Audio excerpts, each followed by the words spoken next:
in order. It's regular United Mutual meeting, regular open meeting of the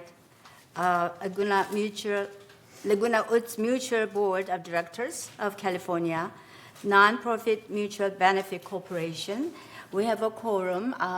Lydia is excused and Tom is on Zoom, right? So today's date is Tuesday, November 12th, 2024, 9:30 a.m. Boardroom, and also we can attend virtually. In Laguna Woods Village Community Center, 24351 El Toro Road, Laguna Woods, California. The purpose of this meeting is to conduct the regular United Mutual Board meeting in accordance with Civil Code 4930 and was hereby noticed in accordance with Civil Code 4920.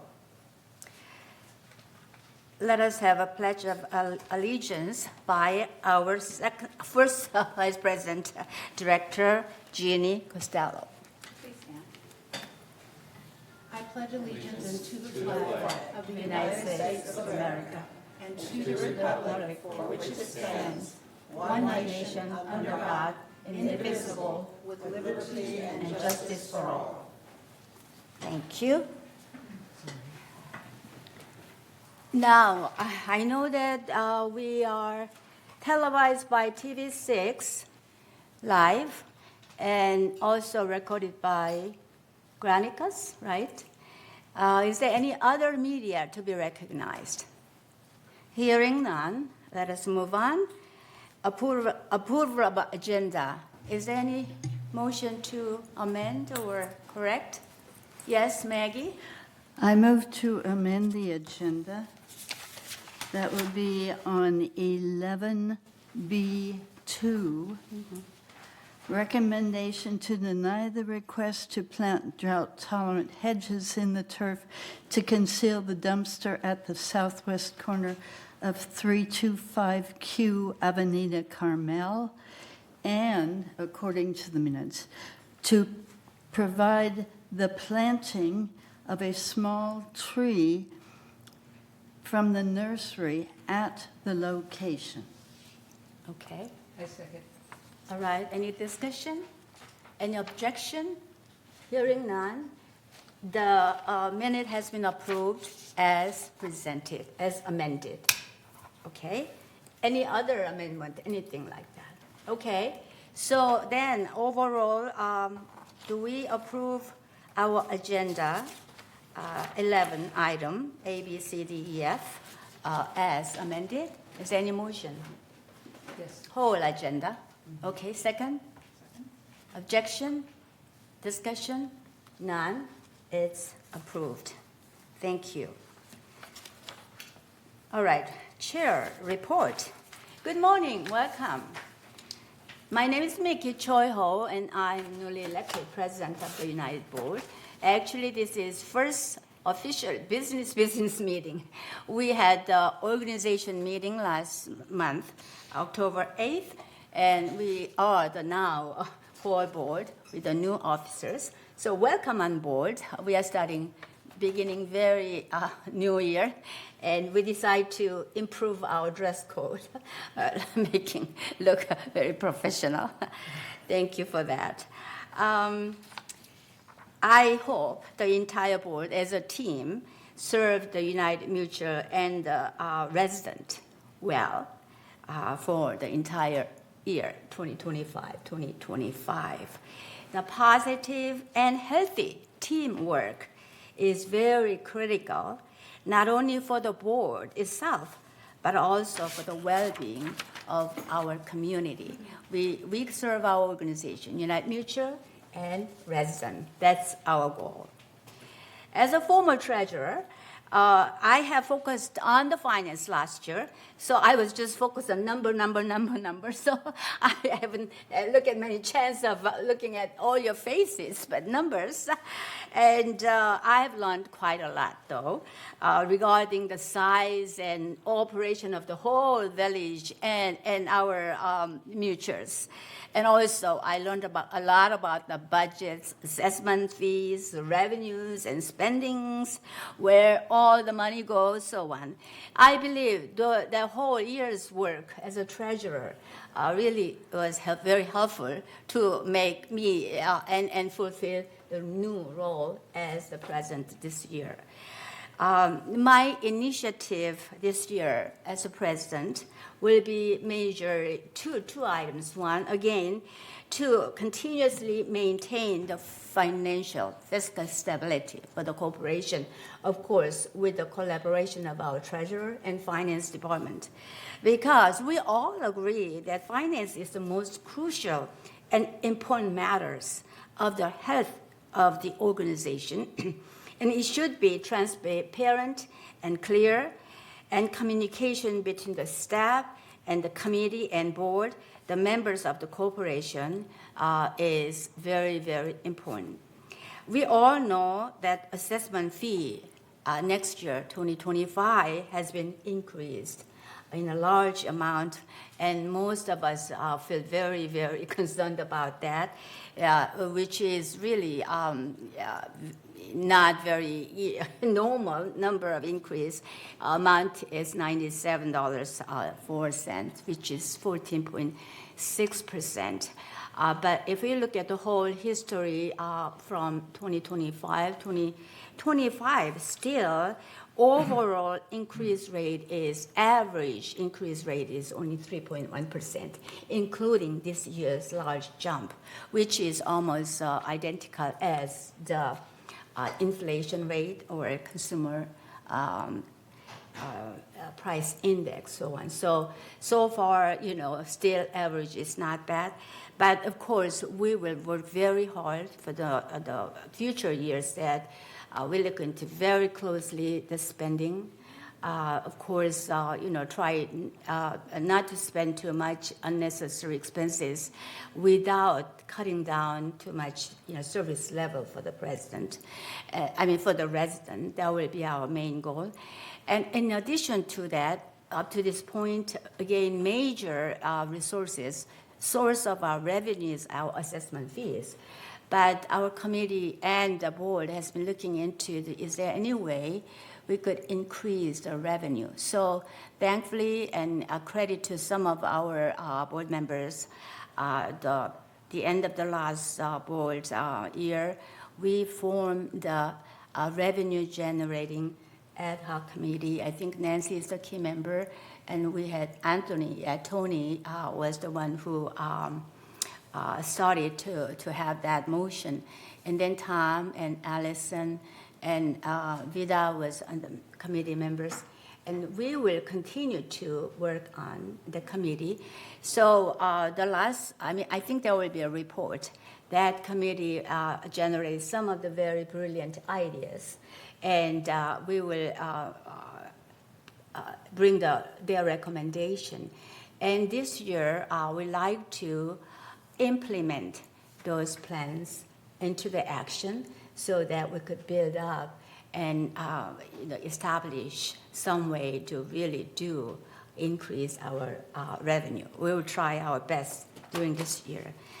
And the other one that I have as a goal in mind is to celebrate our diversity in our village in unity. Actually, our name is United Mutual. So I like to bring the unity among the diverse community in our whole village. So relation to the revenue generating idea, I like to bring those two ideas together because, as you know, we have more than 300 clubs within within the village. Of course, we are working. I hope we can work together with the Third Mutual and GLF if possible. So bring whole village together, have some kind of fair or cultural, event, and so we share our difference and we appreciate and we communicate together. We learn from each other. And then at the same time, we have some kind of celebration event so that we could probably have some fundraising event so that we could generate for the revenue of United Mutual. That's my personal idea, but I will, bring up some more concrete plan on the committee, and also we'll share as a board together. So, according to the survey we just finished, again, Georgiana and Allison was the one who bring the initiate, and we just finished our United Mutual survey. And when you look at the residents are all from all over the world, not only all of the different areas of United States, but also 5 continents, including Antarctica. So, we have a diversity. We have a celebration in terms of language and culture, so on. So I hope during my term this will happen, and we will celebrate, and we'll see what kind of beautiful differences we have. We could communicate together in unity, all right? Now, to have a good, efficient meeting, this is our meeting, we need to be courteous and respectful to one another in decency and order. And I've learned and taught the parliamentary procedure at the seminaries and the religious organizations many years. According to the rule, the chair has all the rights, such as to speak, make a motion, and debate and vote like all other members.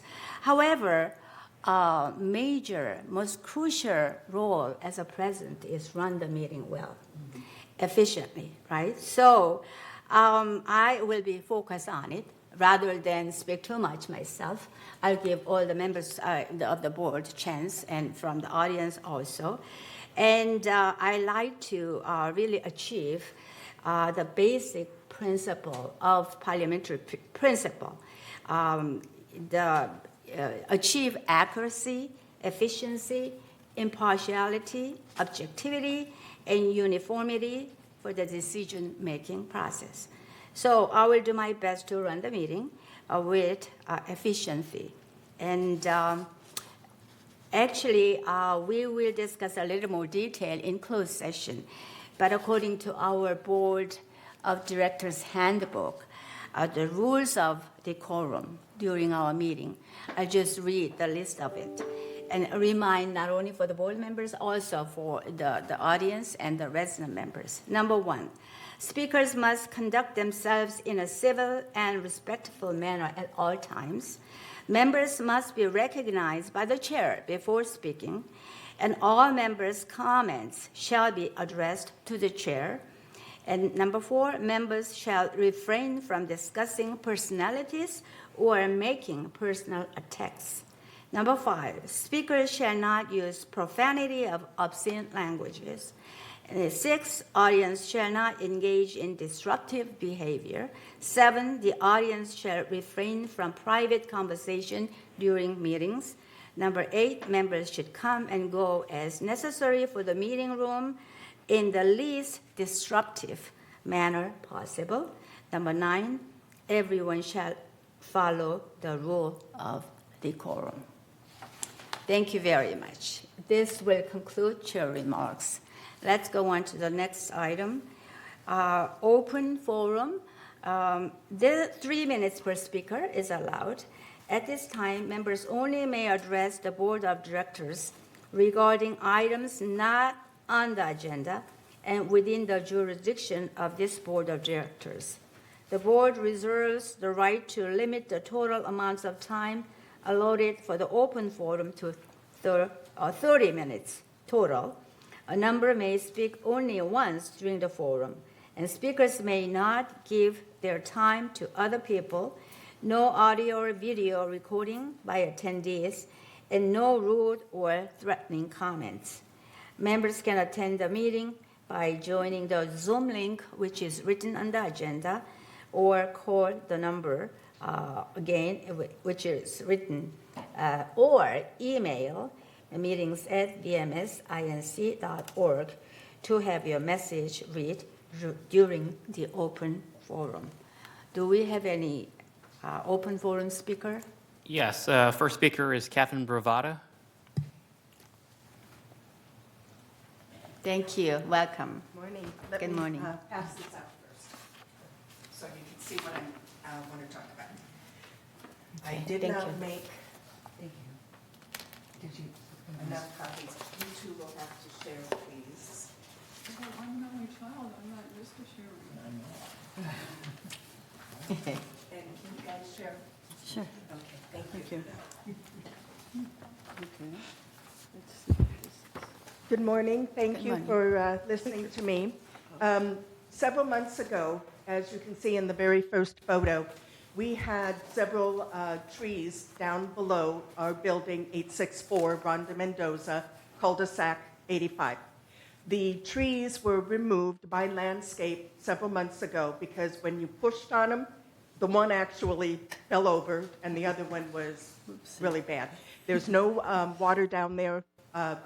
We ourselves or they would have to come and get a hose and actually water that area. So what I plan on doing, or what we would like the people in our building want permission, is being on the VMS board, I had access to Paul to get some preliminary information. And he gave me, reached out to give me some information on what it would cost for us to actually get started through manor alterations, get a variance. And in the second page, you'll see where the dirt is removed. And what we would like is permission to cement it. But before we do that, wait, I'm getting ahead of myself, excuse me.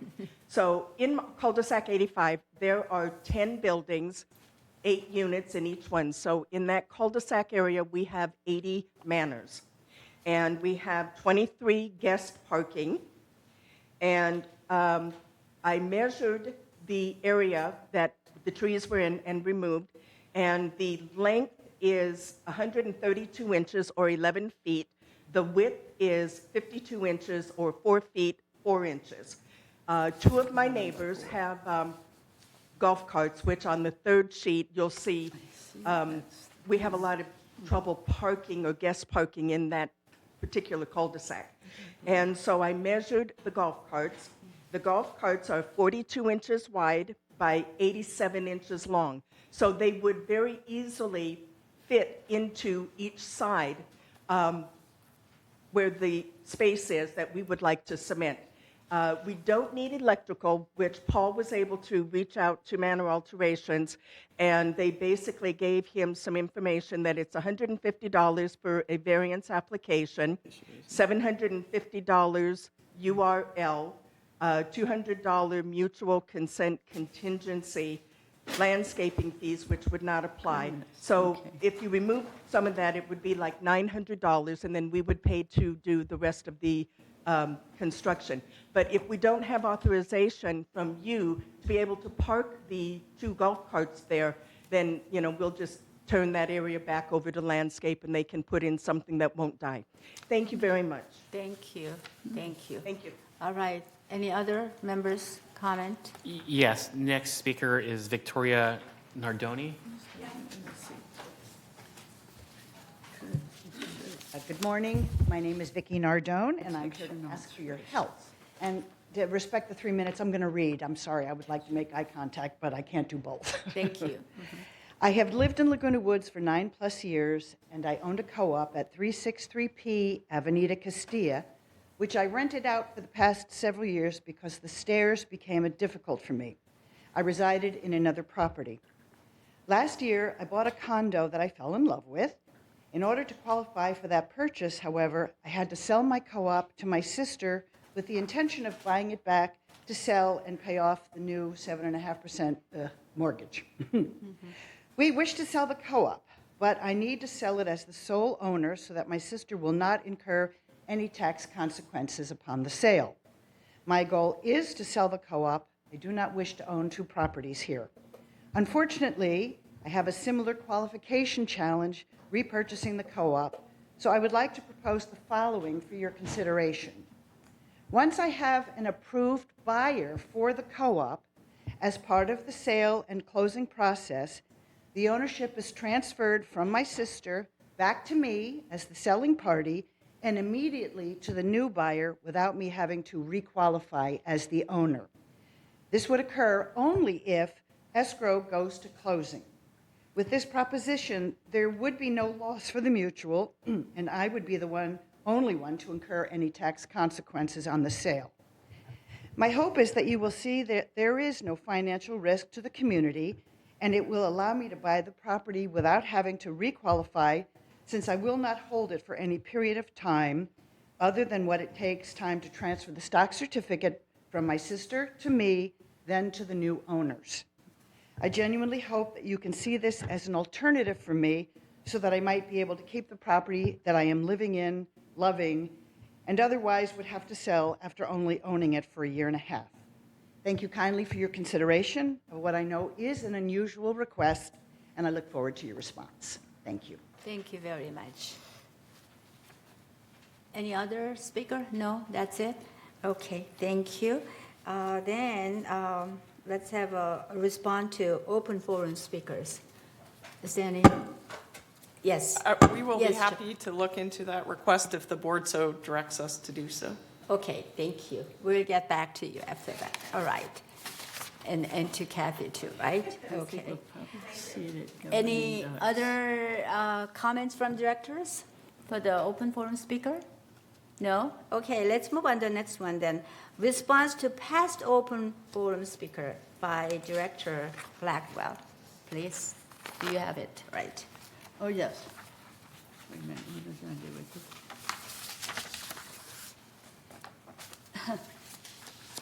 It's here, it's here.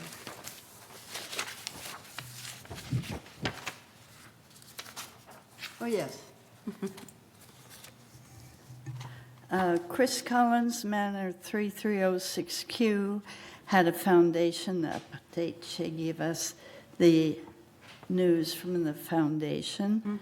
Elizabeth Romano of 2035A talked about corporate compliance. Cheryl Garcia of 792B wants to be provided with a copy of the asbestos report.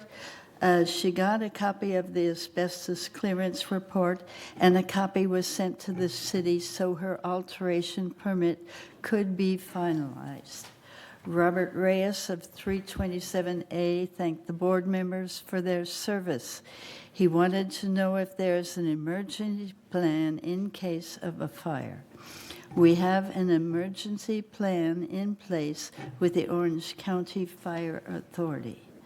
Murray Collins of 86P thanked the board for their services. She talked about the turf replacement law, and of course, she's still continuing on the quest with our blessing, and hopefully that will get into an ad hoc committee or something like that.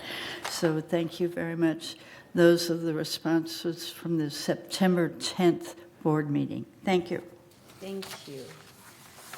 Okay, item number 9, BMS report, none. And then let's move on to CEO report. Thank you. Honorable President, members of the board, it's my privilege this morning to provide you with an update. I would like to start with the BMS Customer Satisfaction Survey that is upcoming. As you know, BMS is a not-for-profit professional community management company equally owned by GRF, Third, and United. GRF and the housing mutuals provide services and maintenance to village residents by contracting with BMS to perform the actual work. Residents interact with BMS daily in such ways as entering the gates, playing sports, visiting a clubhouse, watching TV6, and so on. BMS is committed to providing exceptional services and strives for continuous improvement. BMS board directors and senior management held a BMS strategic planning session in May. Among the 2024 to 2027 goals is to provide exceptional service. This is merely aspirational without a way to measure success, so the VMS Board Ad Hoc Committee recommended a yardstick. The committee designed a brief customer satisfaction survey to gather resident input regarding VMS interactions. Your input will help identify areas where VMS is doing well and areas that require improvement. Residents are asked to complete and submit the survey between today and November 30th. You may find the survey online, which is our preferred method of completion. There is a link in What's Up in the Village. This started last Friday and will run for 4 consecutive Fridays. Residents may visit the news homepage on lagunawoodsvillage.com or read pages 52 and 53 in the November-December Village Breeze. If a paper survey is preferred, they are available at the Community Center lobby here in the Community Center building, Social Services Office, Clubhouse Literature Racks, the Clubhouse One Drop-In Lounge, Village Buses, the Village Library, and the Towers lobby. The survey will ask for your resident ID. This ensures feedback from Village residents only. Only 1 survey per resident can be submitted. Your survey response is confidential. No follow-up will be conducted. Your feedback is vital to VMS's continuous efforts to improve service, and we appreciate the time it will take you to complete the survey. Survey results will be published at lagunawoodsvillage.com and other communications platforms. As a reminder of VMS's commitment to continuous service improvement, the Board of Directors recently guided VMS executive leadership through the benchmarking study to compare our organization with others in the same industry and in the broader marketplace. Benchmarking helps companies improve processes, technologies to reduce costs, customer satisfaction, and more. Report findings aim to guide VMS in improving performance, practices, and strategic planning, and provide members with a greater understanding of VMS services and how costs compare to similar organizations. You can view the entire benchmarking report at bit.ly/VMS benchmark. This morning, I also want to briefly highlight the Employee Excellence Awards. These are presented in the spring and fall to employees who demonstrate excellent customer service, achieve great results on projects, and regularly go above and beyond their regular job duties. I'm going to go through these briefly, but I wanted you to know who our recipients are so you can thank them if you see them in your daily interactions. From the financial services, May Kennedy, senior accountant, was recognized for her role in our recent ERP implementation in the accounting division. In general services, Rodrigo Ayala, concrete finisher, was recognized for being a go-to person. Rosemary Boldrick, also in general services, is an administrative specialist who performs exceptionally in her role. In the information services department, 4 employees in the resident services area were rewarded for their excellence: Ruben Felix, Jocelyn Flores, and Delphine Mathy. And then Grant Schultz is a software analyst who is recognized for his coordination of the entire ERP project, working closely with Chuck Holland. In the landscaping services department, Hector Botello, crew foreman, was recognized for his exemplary customer service. And Noel Lopez, tree trimmer technician, was recognized for his ability to juggle many things and multitask very effectively. In our maintenance and construction department, Azita Badri, project manager, and Guy West, projects division manager, were recognized for keeping the Clubhouse One project on schedule and on budget. Alfonso Castro, plumbing foreman, was recognized for his exceptional customer service. Jonathan Jurigi, maintenance operations supervisor, was recognized for his exceptional problem-solving skills. In manor alterations, Melissa Serrato and Dominique Vargas, both operations specialists, and Melissa's a senior, were recognized for vastly enhancing customer service in manor alterations. The recreation department recognized a team of employees for their outstanding work on the Clubhouse One project. Specifically, every employee noted has gone above and beyond to make the customer experience during the Clubhouse One beautification project the best possible, given an extremely difficult situation. Our Security Services Department recognized Dan Laurie, Supervisor 2. He notably developed the new training program for our gate ambassadors.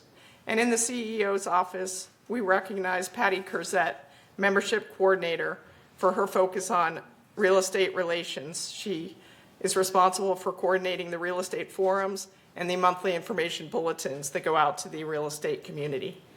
So again, please join me in congratulating these and other outstanding VMS employees who serve our communities every day. Thank you. Thank you very much for the Madam excellent President? service. Madam Yes, President, can I yes. make a suggestion? Sure. To piggyback onto your acknowledgement of these excellent employees, is there a way that our secretary could send an email from the United Board, our recipients of all of their wonderful effort, on behalf of all of our members, to them as a, like I said, as a piggyback onto their acknowledgement from their employer, VMS? Would that be possible? We can certainly assist with that if the board is Okay. so inclined. Thank you. That's a great idea. Sure, thank you, right. Well, we don't need any kind of official motion, anything like that. We will do it just right, okay. Right. All right, thank you very much, Siobhan. Under your leadership, we will get a lot of good services. Thank you. Any other question to Siobhan, our CEO? No question. All right, thank you very much.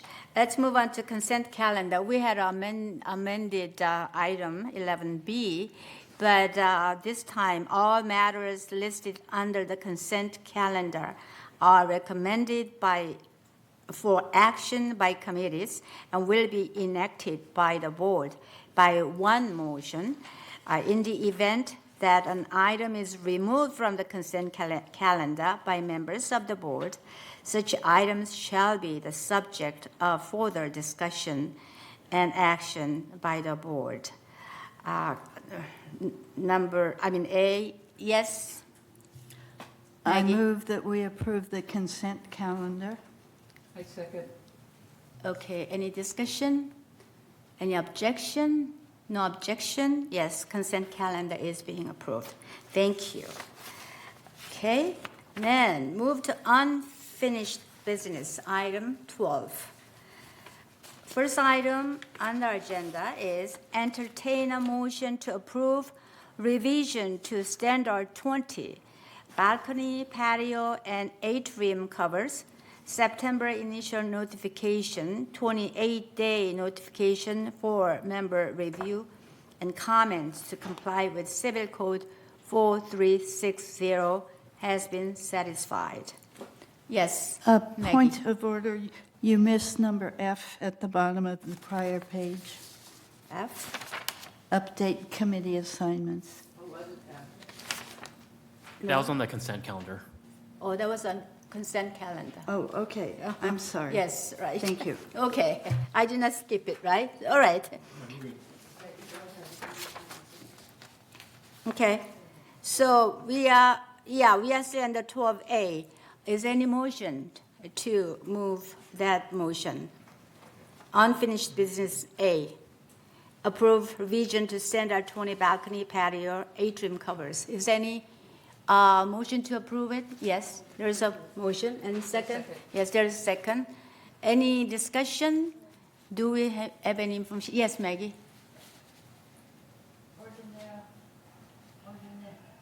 Ordinarily, the secretary reads the pink page. Okay, all right, yes.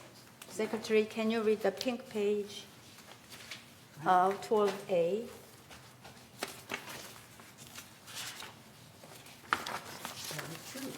Thank you, Right, Maggie. right. Our former secretary. I'm a little Right. out of She's practice been at this. forgetting for a while, and Okay. this is new for me, so, okay. All right. Whereas the Architectural Control and Standards Committee recognizes the need to amend standards and create new standards as necessary. And whereas the Architectural Control and Standards Committee recognizes the need to revise Standard 20 balcony, patio, and atrium covers.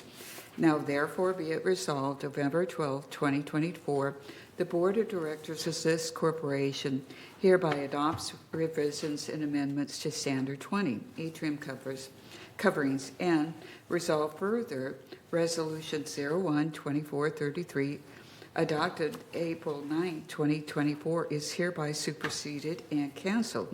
And resolve further that the officers and agents of this corporation are hereby authorized on behalf of the corporation to carry out this resolution. And Jeannie moved that, and I seconded it. Okay. Any discussion, objection? Yes, Maggie? I approve this. I think it's very useful. It's very clear. It has good pictures. Okay, good. Thank you. Yeah, it's important too. Yes. See the pictures, which is easy to understand, right? Any other discussion, question? Otherwise, are we voting on by vote? Yes. You're going to use your mouse to vote? Oh, Okay. Okay. It's not up. The screen hasn't doesn't come work. up to vote. Hold on.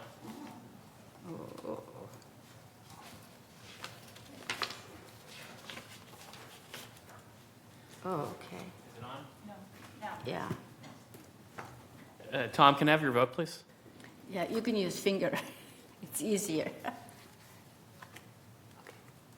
All right. Tom, did he vote? I sent a text that yes. Okay, Thank you. yes. All right. So 7-0. It's been approved. Thank you. Let's move on to next item, 12B. Entertain a motion to approve revision to standard 34 patio and balcony awnings. September initial notification, 28 notification for member review and comments to comply with Civil Code 4360 has been satisfied. So can you please read the Yes. resolution? Revised Standard 34, patio and balcony coverings.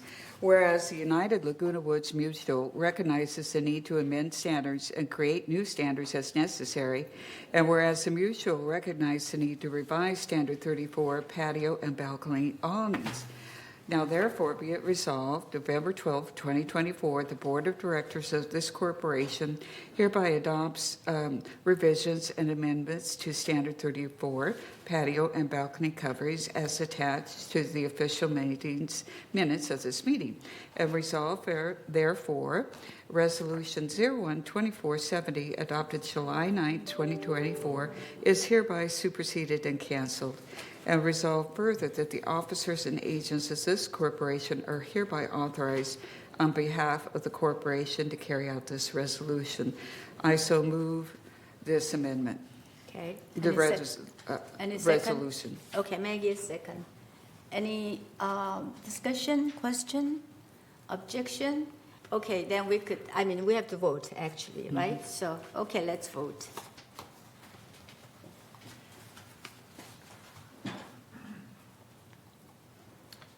Tom, can I have your vote, please? Tom, can you vote? Yes. Okay, yes. Yes, vote. Okay, thank you. Thank you. It's been approved. Oh, 9, all right. 9-0. Thank you. Next item, 12C. Oh. Okay. Her screen is blank. She's not getting the voting opportunity. Oh.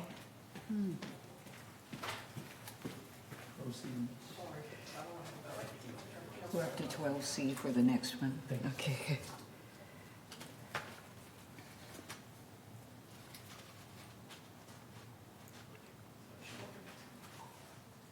Yeah, it'll pop up. The voting opportunity will pop up. Yep. Okay, let's move on to C, 12C item. Entertain a motion to rescind Standard 39 balcony and patio enclosures. September initial notification, 28 notification for member review and comments to comply with Civil Code 4360 has been satisfied. Can you please read the resolution? Whereas the United Laguna Woods Mutual recognizes the need to review standards as necessary, and whereas the Mutual recently revised language in Standard 34, patio and balcony coverings to incorporate processes currently contained in Standard 39, balcony and patio enclosures, and whereas the aforementioned integration of procedures would create a duplication of information, the Mutual recognizes the need to rescind Standard 39 balcony and patio enclosures. Now, therefore, be it resolved, November 12, 2024, the Board of Directors of this corporation hereby rescinds Standard 39 balcony and patio enclosures as attached to the official meetings of this meeting, and resolve further the resolution of 01-2434 adopted April 9th, 2024 is hereby canceled. And resolve further that the officers and agents of this corporation are hereby authorized on behalf of the corporation to carry out this resolution. I so move resolution 01-24. There is a second? Second. Okay. Charlie has been second. Any discussion? Any question? Okay, ready to vote?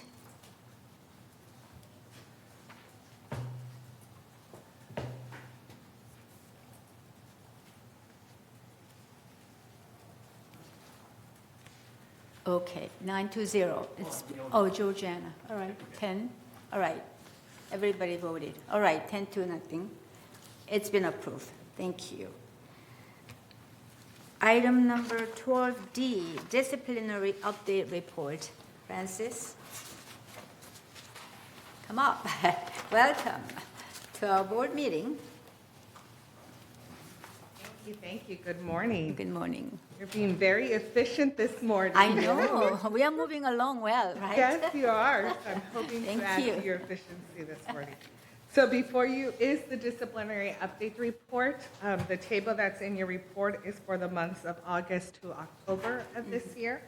And you have the breakdown by allegation.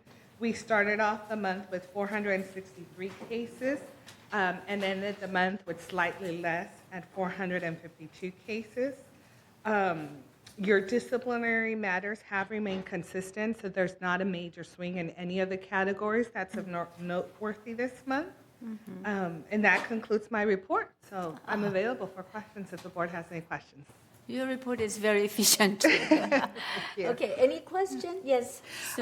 Could you please explain this so that our new members kind of understand it, that the 438, the 463, the 452, those are not all new. They Correct. flow over. Can you kind of explain the numbers? Thank you for that. Thank you for that.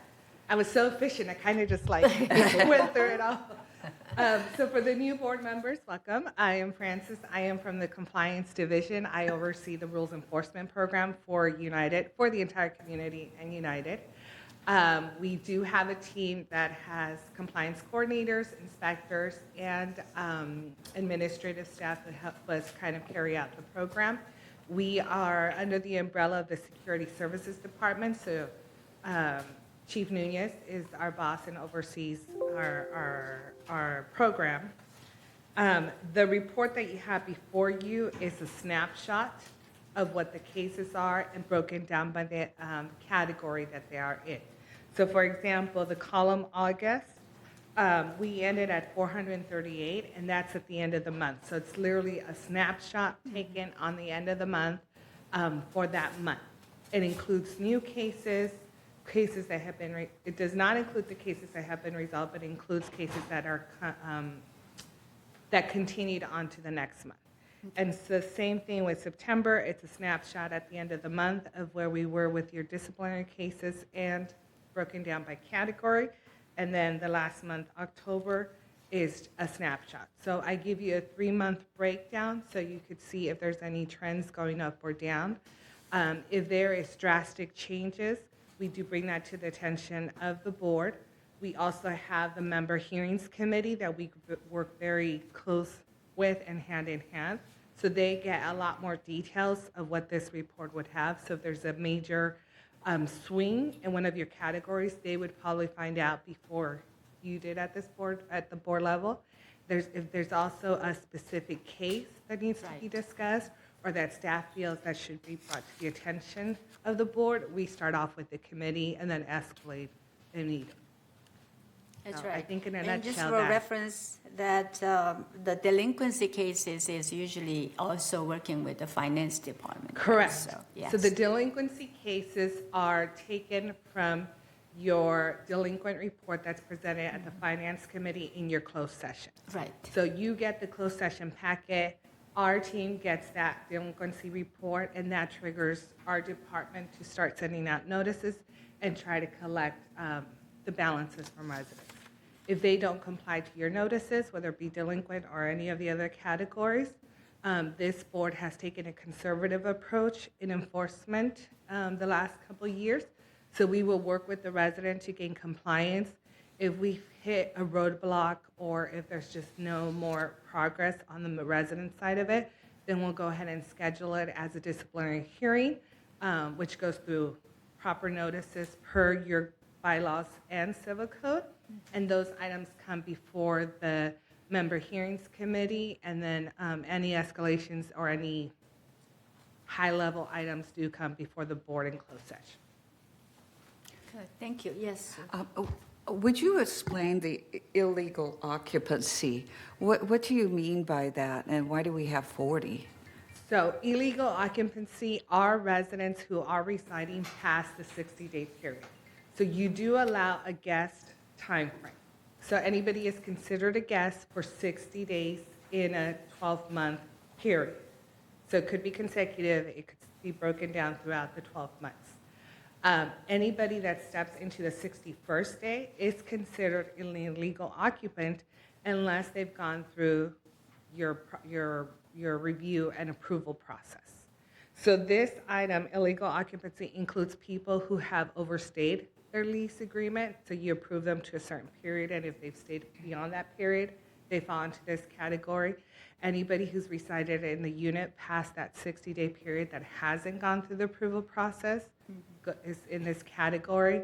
Any resident who is residing with an approved occupant but hasn't gone through your approval process is in this category.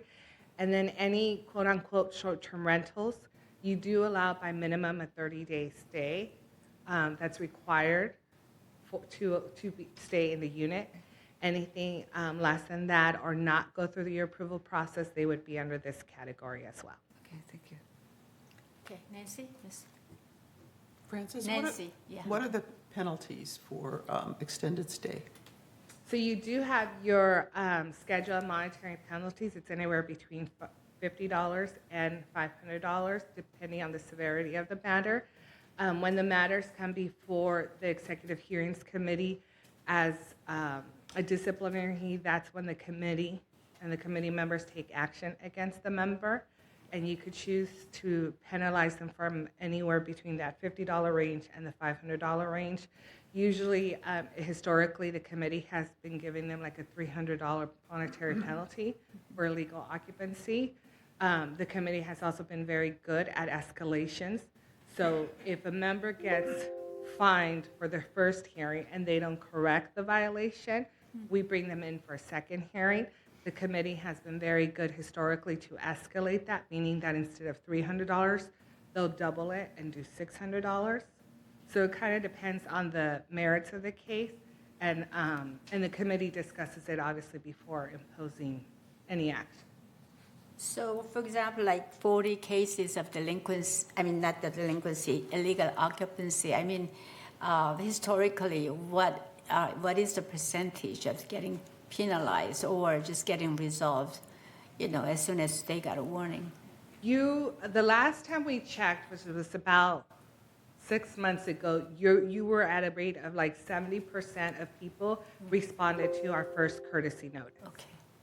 So you have a small subset that does come before the committee, and then you have even a smaller one that actually makes it before a meeting before your committee. Because of the strict deadlines that we have to uphold, they get noticed for a special date and time 15 days in advance at least.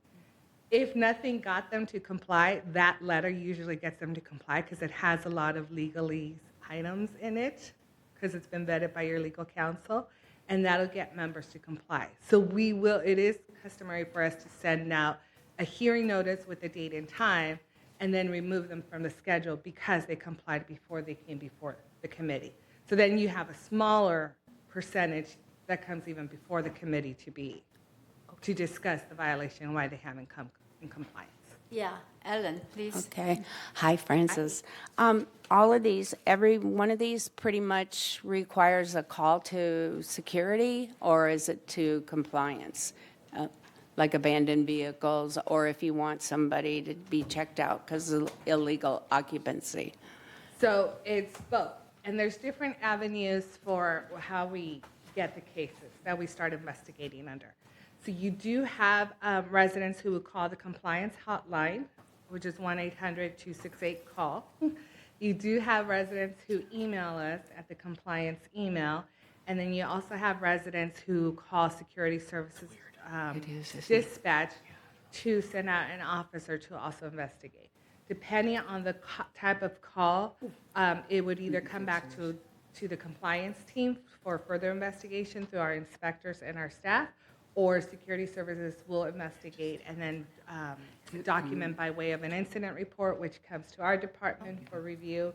And then ultimately, if a member is scheduled before the committee or the board for a hearing, all those documents get part of your packet, and we do document what triggered the call or what triggered the investigation in the first place. Okay. One more question. So 452, probably we're all an officer, one of the security or inspector went out, right? Not Pretty much? necessarily, because like, for example, the delinquencies that we talked about earlier, there's no one to go out and vet that or confirm that. It's just whatever it's in the system. As long as the system has the numbers, the integrity of the system is there. There's no physical person, officer to go out there. Carport clutter, we have 2 inspectors who go out there and do all the carport clutter.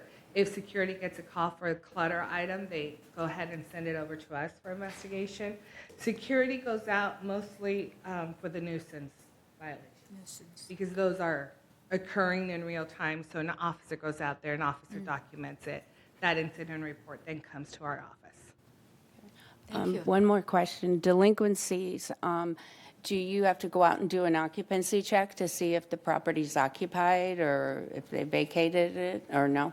No, not for delinquency items. Delinquency items, we check the system.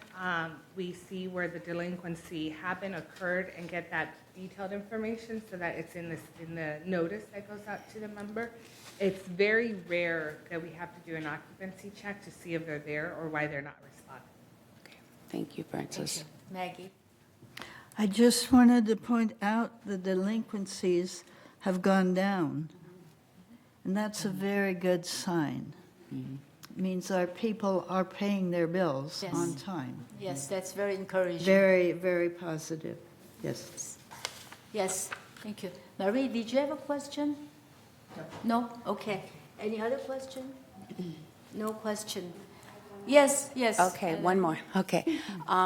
When when you send out that letter, the courtesy letter, do you send one to the tenant and then one to the member owner? No, only to the member. Oh, So your relationship, United's Yes. relationship is only with the member. Your disciplinary notices, courtesy, final follow-up notices go to the owners. Right. So the members that are on file. It So, doesn't go to the lessee because United doesn't have a relationship with the lessee. United has a relationship with the member. You have a contract with the member. They're required to abide by the rules. And then your bylaws and your rules and a lot of your governing documents clearly state that the members are responsible for anybody they allow in, whether it's a lessee, an occupant, a guest, a contractor, and so forth. okay, I thought that the tenant would get something to know what to correct, like clutter. No, for disciplinary matter, for delinquent matters, they do get notices. Like if they have a traffic citation, it does go directly to the lessee because they're the ones. It's just a handoff to them. But once it reaches to our department, where it's at an escalation, we only deal with the members. Thank you. You're Thank you welcome. very Thank much, you. Francis. Thank you for your work. Welcome, my pleasure. All right. Okay, now let's move on to item 13, new business. A, town halls oral discussion by Director Costello. Thank you, Madam President. I apologize that we did not have a town hall in November as I was on vacation and out of the country. So my first town hall will be December 13th. It is scheduled. And in discussion with the board and with our residents, I would like to change the format a little bit and focus more on the information that is presented in our resident orientation. I've spoken with a lot of residents who don't know how to get on Granicus, who don't know how to contact various parts of our organization that are there to support them. I've also spoken with Siobhan. I know that the VMS portal is coming out, and I think it's important that we get her out there and explain the portal to our residents, and she has been very kind to accept that invitation. She's not looking at me right now, but I think it's important that in order for this portal to be successful, and I believe it will be, we need to engage people where they are, and a lot of people come to the town hall. So I think that's an important way to get the information out there and in front of them and show them hands-on how to use this and how to engage. Whether it's fear, whether it's lack of knowledge, I'm not sure, but you can never over-communicate, right? So that's going to be on an upcoming agenda whenever Siobhan feels comfortable that we can do that. And like I said, the resident orientation information I found invaluable, and I think it's important that we share that with our members as well to make them feel empowered and engaged. Thank you. Any other questions or any agenda items or any idea for Jeannie? Yes, Maggie, please. No, I totally agree with that one, and I think it would be good for us. We can't present them the whole new resident orientation thing, but we can present them a sheet which tells them where to look online. And that link is good enough, and they will always have that, not just throw it away. Mm-hmm. So that's a very good idea. I think this is super. Thank you. Thank you. Yes. I have found these CEO reports to be very valuable and uplifting, it's explaining the successes and what's going on.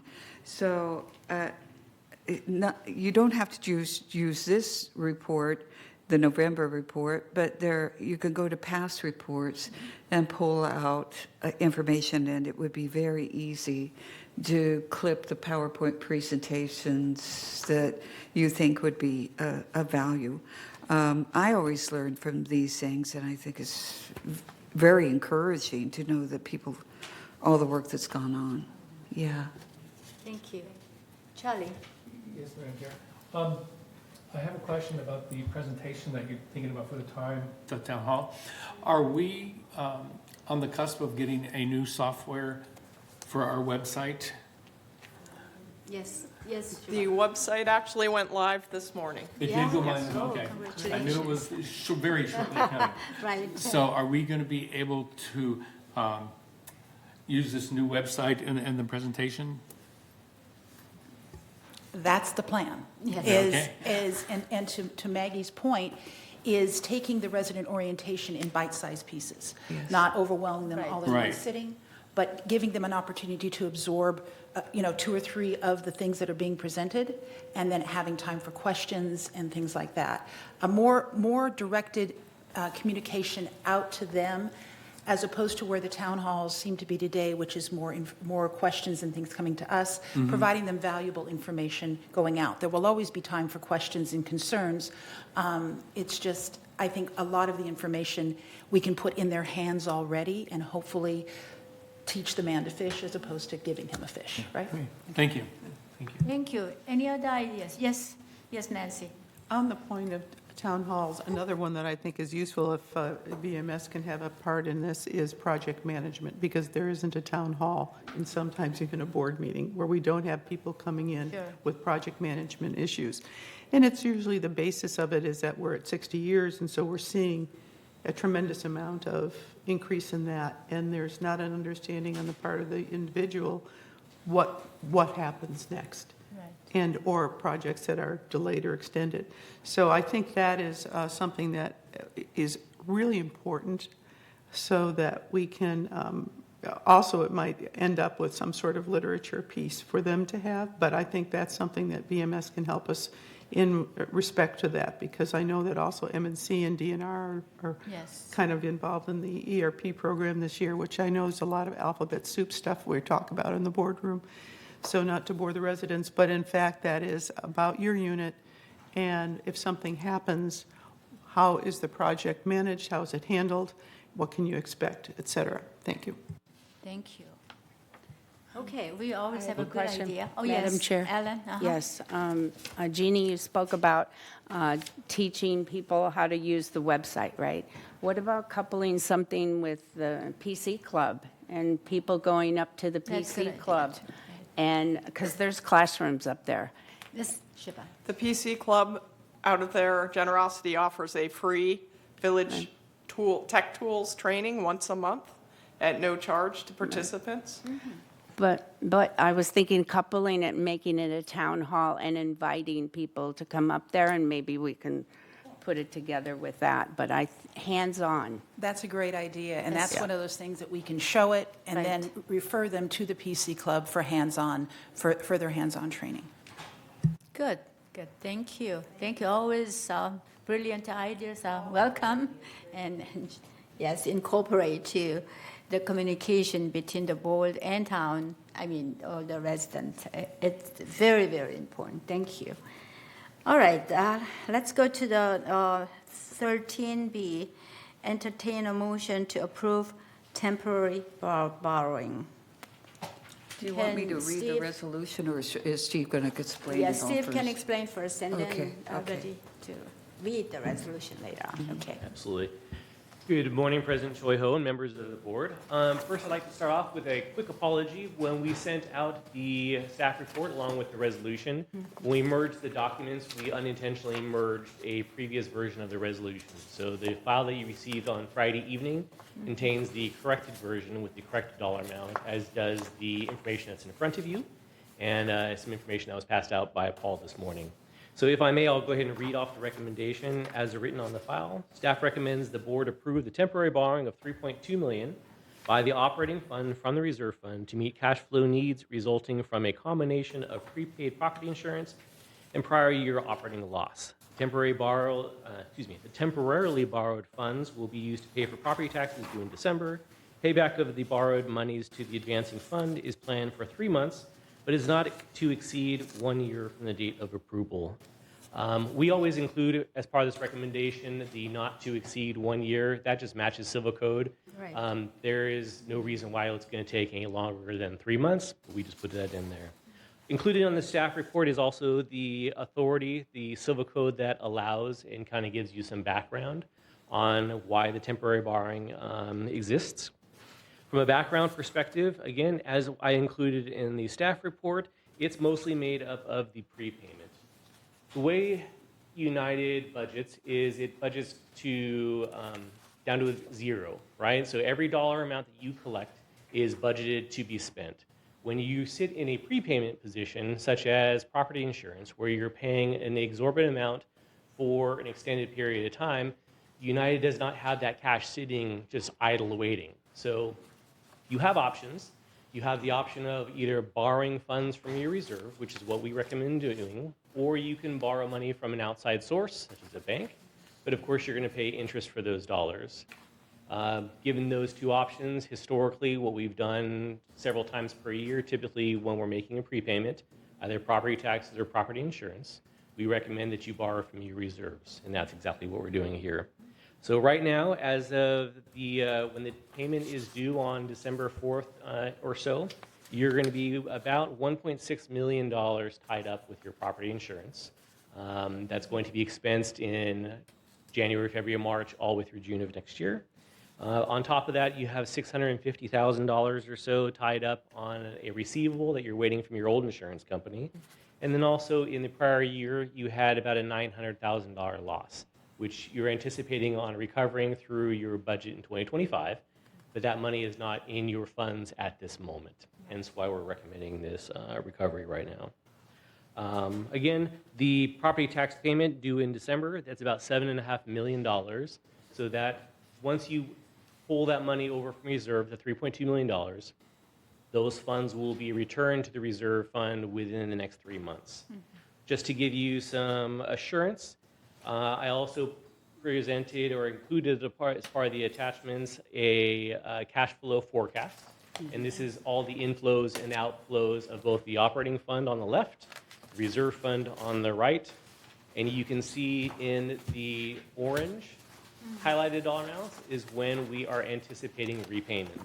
For instance, we're going to be taking the money with your approval on about December 3rd of $3.2 million. So that money is coming from the reserve account into the operating account.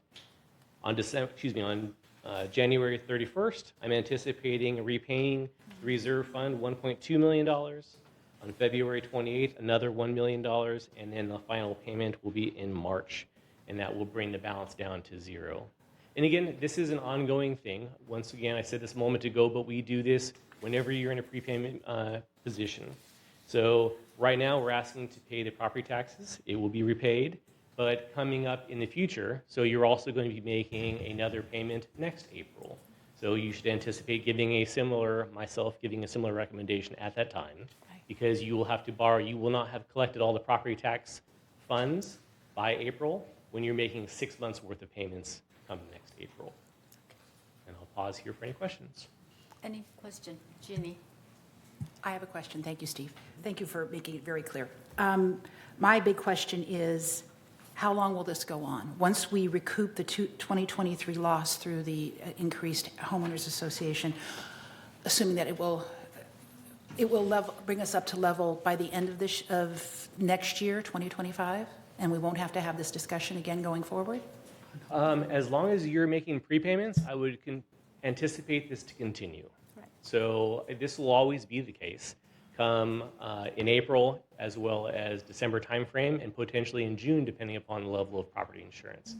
Again, when your property insurance was in the $1 million range, you had enough cash to go ahead and prepayment. But now that it's gone up to $2 million, $3 million, and presumably it's going to continue to climb, you will not have sufficient funds sitting idle in the bank available to pay. Alternatively, you could request that members contribute to your contingency fund, and as that contingency fund grows over a period of time, you may have sufficient funds to not have to borrow. But my recommendation would be to increase that contingency fund over a period of time, as opposed to hitting all the residents with a large increase just to take care of this. Because again, the funds are available in your reserve account. It's allowable under Civil Code, and it's up to the board from a decision perspective if you were to increase and how long you want to increase it for. Okay, Sue and Charlene. When I first came on the board and I heard about this, I was concerned and I thought, oh, we should raise the rates to be able to afford this. And then I started talking with my neighbors and friends in United, and I said, are you bothered by this? Because we would have to increase your assessment in order to cover this borrowing. And they said, absolutely not. I don't want my assessments to go up more than is necessary. So I think there was Tom Tuning put out something that was quite good, and he said, because of as you said, the increase in insurance and all of that, collecting property insurance in advance through assessments would cost members close to $550 per year with no additional benefits. That's almost like a month's worth of your CID assessment. So my neighbors, perhaps yours do, but they don't have an extra $550 floating around just to put in here because we don't want to borrow. So to me, this is like a savings account, and we have to dip into it and we repay it. So at first I was very concerned when I heard this, talked to my neighbors, and they were like, don't do it, don't increase it. So I thank you for your... Thank you. Charlie? Steve, thanks for this, well put together, but are you actually saying that in March, April of next year, okay, when the next payment is due, that you will be requesting another $33.2 million? No, the number is going to vary. So depending upon your cash position at that time, and I'll have a forecast similar to this one to let you know in advance. I'll bring it before the Finance Committee next time, so my apologies for not bringing it forward this past Finance Committee, but with all the ERP stuff we had going on, we got tied up. But in April, again, the way property taxes work is from January through June, you pay approximately $1 million, $1.2 million per month towards property taxes. So by April, you'll have only collected between $4 and $4.5 million for property taxes. However, in April, you'll owe $7.5 million. You will not have collected all those funds. So once again, you're going to be making payments with cash you don't have. So more than likely, we will come and ask you to borrow money from the reserves of the tune of between $2 and $4 million. Those are just a hip shot number in order to pay for that dollar amount. So because you're also going to have money tied up again in the prepaid insurance at about $400,000 a month. So April, May, June, you're still going to have about 3 months, so about $1 million tied up in prepayments. So again, I'll come back at that time in March, April timeframe requesting those funds. Thank you. Georgiana? Yes, I guess I got this, I think these figures came out, or the update, after 6 o'clock on Friday before a holiday weekend. So it didn't really give us much time to, it's sort of like, putting us over the barrel. We have no choice but to go forward with it. And I don't think that real estate or property tax money should be accessible at all. It should go into that account in a separate account all by itself that is not accessible except under extreme circumstances, because it is entrusted to us. And what may work every year, at some point it doesn't. And then what do? We're at risk. And I think as a board, we need to be looking at ways to reduce our expenses. That's normally what a corporation does. If you've got some issues, you reduce expenses. And I've been asking for that, and some people have. And I think we need to do some stuff like looking at line items we can remove from the budget, or ways to increase our revenue. But I don't think this is a particularly safe way to go in the future, because it only works until it doesn't. Steve, can you answer? As a quick response to that, so yes, I completely hear what you're saying. So from a property tax perspective, or you could do that. If you don't want to touch those funds, that's an option for the board to continue with. But if you set aside those funds, you will need to borrow from somewhere else, right? That would automatically imply a loan. And to reduce expenses, as I started off with, you collect enough revenue to offset those expenses. So if you reduce your expenses, you're also going to reduce the cash coming in, and that won't help in this instance. So again, your alternatives are to borrow from an outside source, to increase your contingency fund, or to borrow internally from your reserves. Those are pretty much your three options to go forward with. And historically, this has worked. Again, I completely hear what you're saying. It works until it doesn't.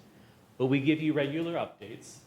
The cash, as long as it continues coming in from assessments, you should be sufficiently funded. You have about $15 million in your reserve account. And again, on a monthly basis, I'm reporting to the treasurer. Every 2 months, I'm coming to the Finance Committee, and I'm reporting specifically on these updates. If there is a concern that we won't have funds available, the board will be the first to know. Any other question? And well, Maggie is next, and Nancy and Ellen. Thank you. Rossmore at one time, and maybe still does, hits its members at the beginning of the year with the insurance payment entirely. So they have to come up with like $550 at the beginning of the year with the rest of their ordinary assessment. And that's quite a jolt, although they're a more highly affluent group. And so they're not bothered by that.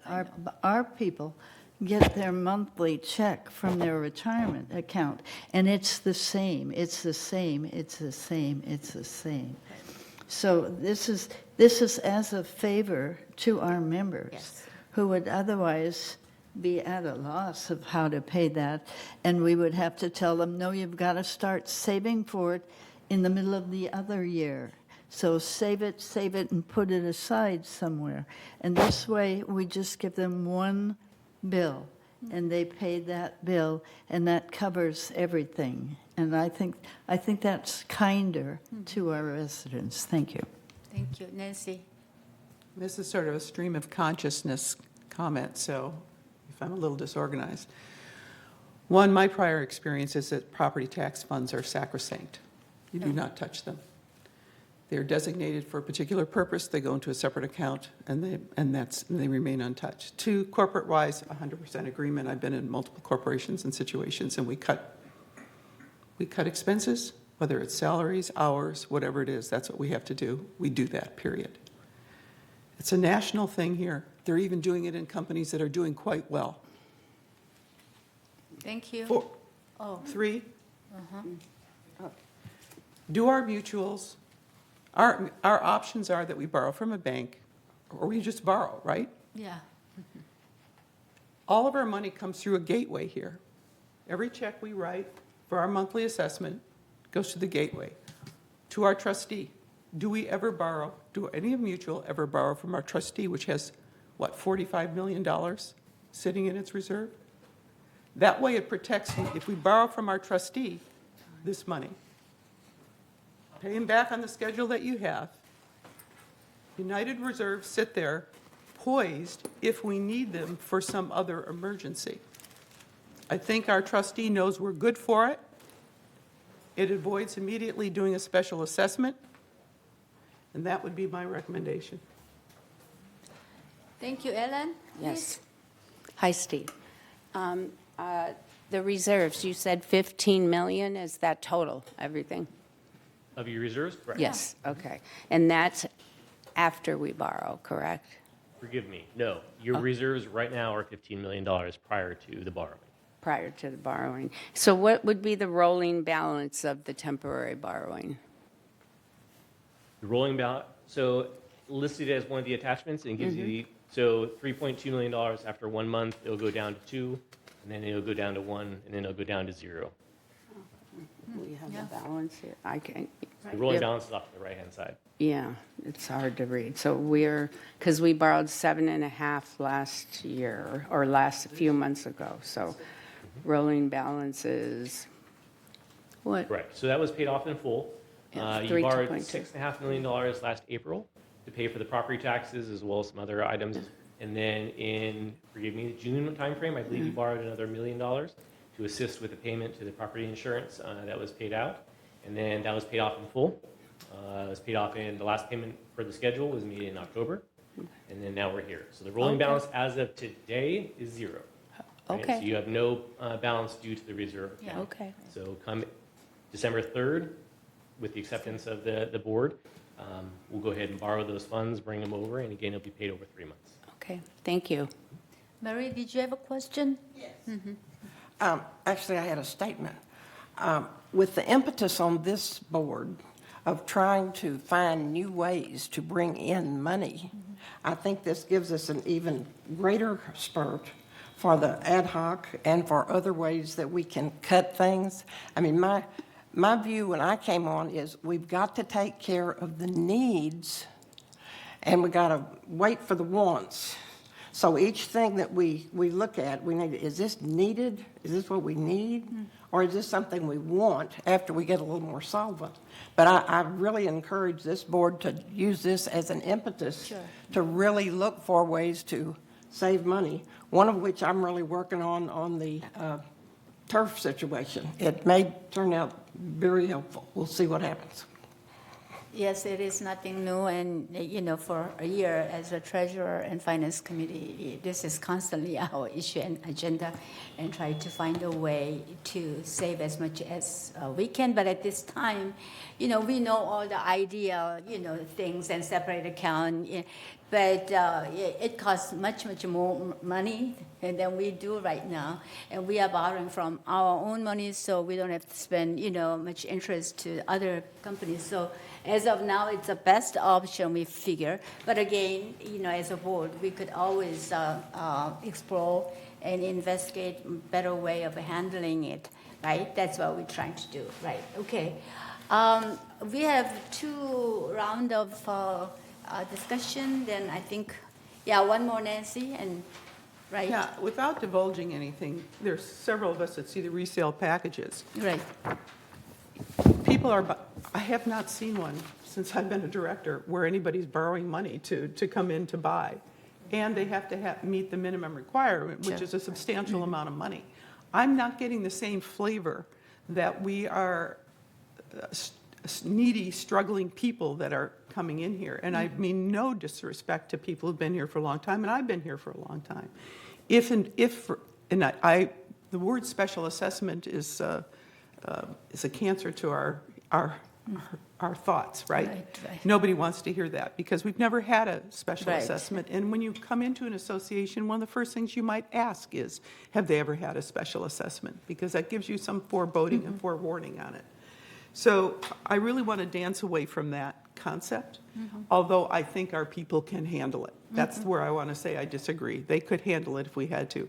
I still want to come back to Steve to answer my question, which wasn't necessarily a question, but the potential recommendation that we can, in terms of borrowing, we can borrow from our trustee and keep our money in our account in the event that we need it. We're moving into, what if we have another rainy season? All of a sudden, we're going to get hit with an outside service bill for the roofing and so on and so forth. Our trustee has ample reserves with respect to loan us the money, even at no interest.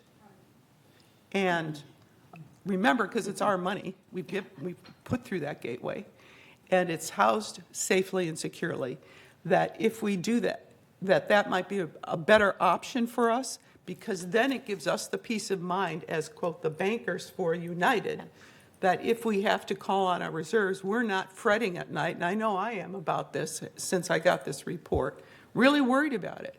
And for a year, anybody who knows me knows I've been screaming, we need revenue. And I'm on creating other revenue sources as a Band-Aid to that, but a long-term solution as well. Right. So this is a hump that we're in right now. I would like to view it as a temporary situation that we will ultimately resolve it because we have the fortitude to do that. But I feel that is the direction we should go, and I recommend that strongly. I totally agree with it, right. Okay, we will look into it and find a way if possible. All right, yes, Marie. I just wanted an insurance background, okay? What was the name of the old insurance company that we're waiting on them to give us some money back? And what is the name of the new one? So we can discuss that in closed session? Yes. So during an open We session, have we an don't agenda discuss today. Right. Contract. It's just a name. Okay. Okay, we have a discussion in the closed session, we have more information, yes. Okay, I just wanted to talk a little bit about this when you're talking about the old versus new members. And I know I've been shocked at the number of amounts of money people are bringing in. And so I think it's fabulous for them, that they're moving in and they have this excess money. But our older residents have been here, they've been paying their bills for years, and they're aging, and they're not getting increased revenue. So my heart goes out to them. And so there we are at that. And we were looking at another committee at possibly borrowing money for a project that says it's desperately needed. And we're looking at borrowing at outside interest at around 9% interest for outside borrowing. We shouldn't be paying 9% interest for outside borrowing.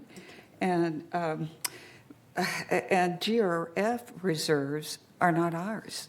That is a different board, and they would make those decisions. We would need to appeal to them. But their reserves are invested and getting around 4.5%. So they need that money too. They have major projects. So, I think we need to be aware of that. And then last year, we really looked at growing our reserves amount, because when you look at the report, they are low. They are Yeah. quite low because of past actions. And so we felt it was more important to grow those reserves versus putting more additional money in the contingency funds. We wish we could have done both. We wish we could have increased both. But, you know, there's a cap. Right. So anyway, Okay. All right, thank you. Yes, When you're ready, we have Oh. 2 member comments. okay. All right, ma'am, yes. Make one closing remark real quick. I implied, based upon the question from Director Leonard, that your current reserve balance is $15 million. I don't want to imply that you're going to be taking away from your investment balance, which is Yes. $15 million. This is all in your cash. So Right. your $15 million that's sitting in investment will not be touched as a result of this. Right. So the money that is sitting in your cash account Yeah. is what's going to be touched. Okay, member comment, So before we do that, we have Tom with a question or comment. okay? Yes. I have a few comments. First of all, we have not had a motion yet made, so the discussion is not really relevant Good yet point. until Right. the motion's been made and seconded. Okay. And that would be when the member comments would be made. Okay. But I have a few comments from Steve's and everybody else's that I'd like to make. And that's, Sue said it, I don't know why GRF would want to loan us the money when we have our own money that we can borrow from. Exactly. And that wouldn't make sense to me. All right. Also, if we lowered expenses, as was suggested, then that would mean we should lower assessment. And then at that point, we'd have to raise the assessment to add to the contingency fund. And you're talking about roughly $50 a month per man or per month to equate to the amount of money you need for the insurance policies. So just want to make sure you understand that just because you lower expenses does not automatically mean you add to the contingency fund. It would still take a vote of the board to increase the contingency fund by that amount of money too. Okay. In the 2025 budget, we couldn't do that because we were already reached the 20% cap without a special assessment. So I just wanted to point out a few of those things before we vote on the motion and everything. So Okay. those are my comments. Thank you. Thank you, Tom. Your background is so beautiful. We are sitting in here indoor and you are enjoying your outdoor. All right. Thank you. Okay. Is there any other comments before we really move and yes? Okay. Why don't you read the resolution? okay, temporary borrowing. Whereas pursuant to Civil Code Section 5515, the Board of Directors may authorize a temporary transfer of monies from a reserve fund to an association's operating fund to meet short-term cash flow requirements or other expenses.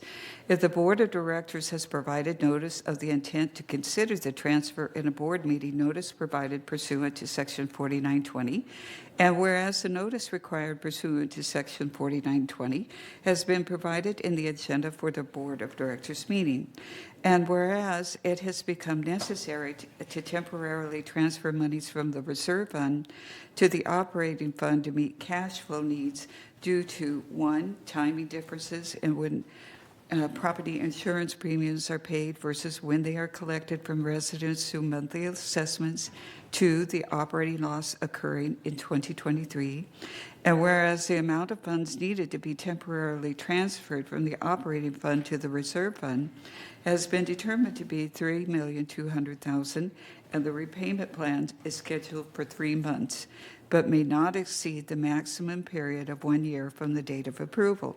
And whereas it is planned and anticipated that sufficient cash flow would be generated in the operating fund from resident assessments to repay the borrowed monies to the reserve fund. Therefore, a special assessment would not be needed.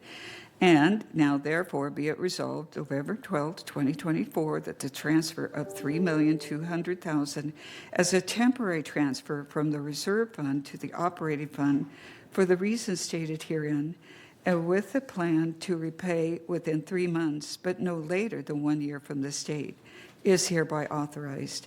And resolve further that the officers as agents of this corporation are hereby authorized on behalf of the corporation to carry out the purpose of this resolution. I so move this resolution. Is there any second? Maggie? Okay. There is any further discussion? Okay. So we got two member comments. Yes, member comment, please. Who is First one is Dick Rader. Dick Rader? Good morning. Good morning. Dick Rader, 270D. I just have a recommendation. There are people, obviously, who are watching this on Zoom and Granicus. And when you look at the screen, sometimes there are various slides that could be shown. For example, the display report could have been displayed. Yeah. Or the payback thing, that sheet that shows, where we're paying back the reserve funds. I think it would be very helpful for people who are trying to follow the committee meeting if it was displayed on the screen. Thank you for your comment. All right. Any other Next speaker is John Beckett. Yes. Mr. John Beckett. Well, you got to vote for it. Yes. No choice. Got to pay the taxes. Yes. But I'm not comfortable with this repayment plan. I agree with Director Carlson. Property tax assessments are sacrosanct. They should be deposited in a trust account, and they should not be touched for any reason. Not to prepay insurance, not to repay the reserve account. Property taxes only. Thank you so much. Thank you for your comment. Any more comment, discussion? Are we ready to vote? All right, let's vote on the screen.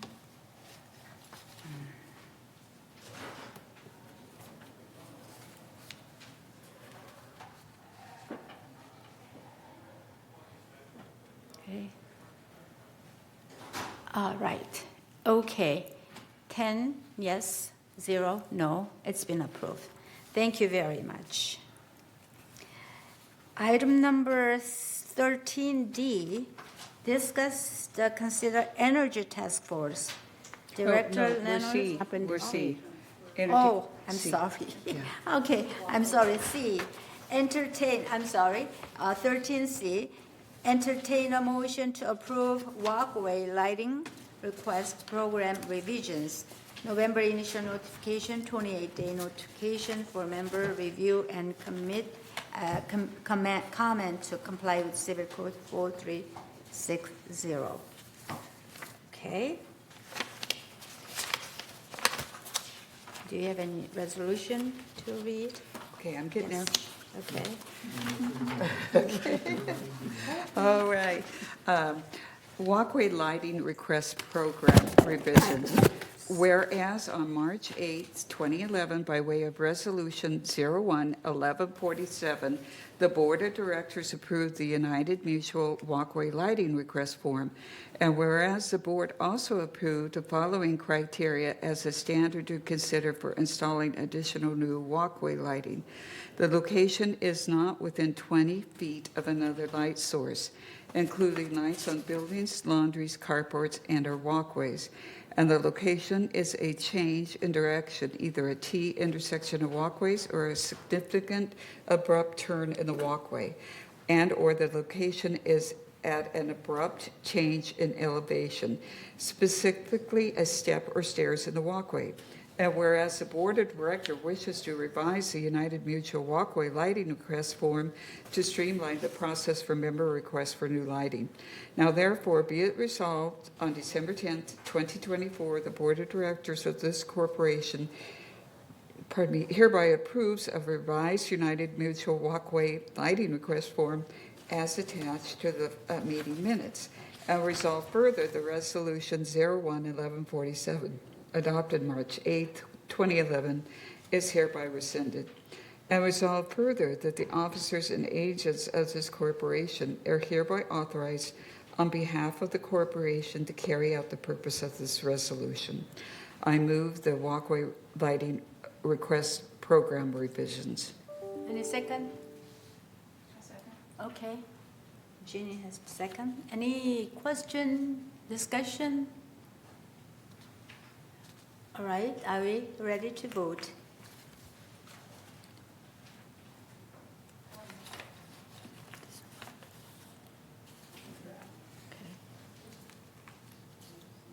Tom, Helen? Okay, all right, Charlie. Top 2, who are we missing? Okay, Nancy. Okay, we all got it? Okay. Maggie isn't up there. Maggie, did you vote? There she is. Okay, Okay. 10 yes vote, 0 no vote. Passed. Thank you. All right, now the 13th Allen's turn. Discuss and consider energy task force. Oral discussion. Okay, I would like to discuss creating a energy task force subcommittee of the MNC. We have solar panels that are on top of carports that are, the last report we received was in August, but it was dated April. And there is, on some of those arrays of solar panels were 0% production. We invested money in this solar panels in 2014. It's been 10 years. We are recouping and seeing benefits from the solar panels, but if we don't maintain them, keep the trees trimmed around them so the sun can come through, and make sure that the outlets aren't rusted, our investment is going to just dwindle. So I believe that also we're having problems in the carports with electric vehicles plugging in, and we are losing power in the carports. And we have to send staff out every time this breaker flips, and sending staff out costs about $150 every time we send them out. So we need to find a solution. And I feel I would like to establish a energy task force subcommittee of the MNC to oversee the solar panel production report and maintenance report, develop a plan to address the circuit breakers or load management solutions to prevent the EV-related power outages, and report to the MNC and board. I'd like to open a discussion on that, or I could make a motion. I'll make a motion. Are you making a motion? I'll now? make a motion to establish an MNC subcommittee energy task force. Thank Okay. you. And, Yeah. there's a motion and second. Is there any discussion, any information available from the staff? Mr. Manuel, are you ready to give us some information? Because we don't have any.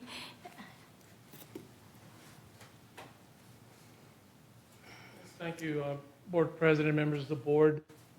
This topic has been discussed at the MNC committee a few times now. Right. We're more than happy to bring information back to the MNC committee for further consideration.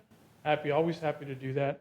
If the board is interested in forming a separate subcommittee, then I believe the proper way to do that would be to give staff that direction. We'll prepare a draft charter and resolution. We can take that to the MNC committee for their review and then bring it back to the board for adoption. I think that would be the way to proceed. If you want to bypass all of that and just create a subcommittee, we would just need some direction as to what specifically you want that subcommittee to look at.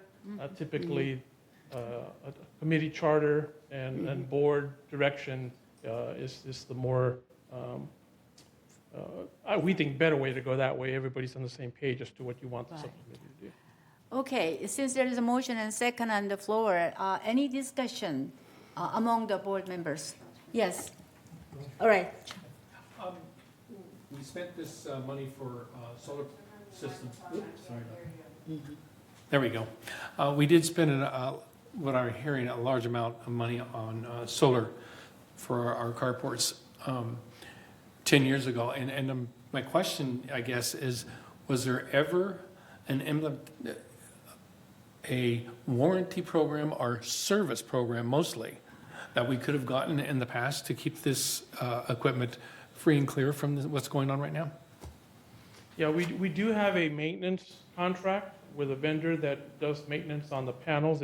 They clean the panels twice a year, and they make repairs when needed. So that's already in place. At the last MNC committee, we gave a report as to the maintenance work that gets done. We also provided a report on the where we are in return on investment of the project. And we identified a couple of areas that did need some repair work that have subsequently been taken care of. So all of that is in place. We're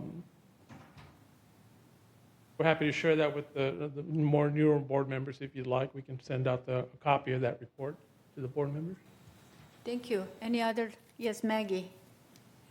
I think before we start an ad hoc committee, we look at the report that he just spoke about and see if it's all covered already. Then we don't need to do that. We just need to be aware that it's there, and we can ask for those updates to be brought to the board. Okay. Thank you. Any other discussion? Yes, Ginny. Following with what Maggie was saying, Manuel, is there, and I guess this would go with landscaping, because it appears that the issues are the vegetation around, because if they're being cleaned, that's one aspect, but the problem that Ellen brought up seems to be more of a landscaping getting in the way. So instead of an ad hoc committee, what about just updating the landscaping requirements around solar panels and making tree not removal, but pruning more of a higher priority or more frequent in order to keep those solar panels working optimally? Okay, yeah, that issue of the tree interference was also brought up prior to the MNC meeting. We went out and looked at it. We did not find any trees that were obstructing or causing shade that were causing any problems on the solar panel generation. But we always have the ability to go out and trim a tree if, in fact, that's needed. When the panels were initially installed, the locations were selected based on trees not being in the way. But if trees have begun to overgrow, it's very easy just to go out and do the trimming. We looked at that this last time around. We didn't find anything that was causing a problem, but we're always able to do so if in fact that was become a problem. Yes, Mary. I think the landscaping issue is a smaller part of what Director Leonard was suggesting. The question of, we have electric outlets, people are using them and drawing more electricity than they were designed to do, and then we have to send somebody out for $150 per time to do that. I think that's the area she was looking at. Yes, Sue. I really don't know about this at all. I just heard, and again, that we borrowed the money to put the panels on, and then then it wasn't really followed up well on keeping the payments up and escalating that. Now, I don't know if that's true. I'd like to find that out, and so it's kind of the more information on this might be better. We have a number of electric vehicles in our area, and the panel flips all the time, and it's a pain for people. But then when you talk to other people, they're like, I don't want to pay an increase for people who have electric cars because I can't afford an electric car. But I don't think it hurts to get good information so we know where we're going. Okay. That's Madam Chair, I'd like to respond to some of these comments. This is not an ad hoc committee. This would be like a subcommittee, maybe meeting quarterly to look over reports. As you know, Sue, the M&C committee is massive. It is massive. Yes. And these reports, we don't get them every month, and we don't meet every month with the M&C. So we would review the reports. There's some of those panels that are, like I said, 0%. and we just look at the report and we're not able to pay attention to it. And the 0% could be because of a tree limb or an inverter. So we don't know, but somebody's not watching that report.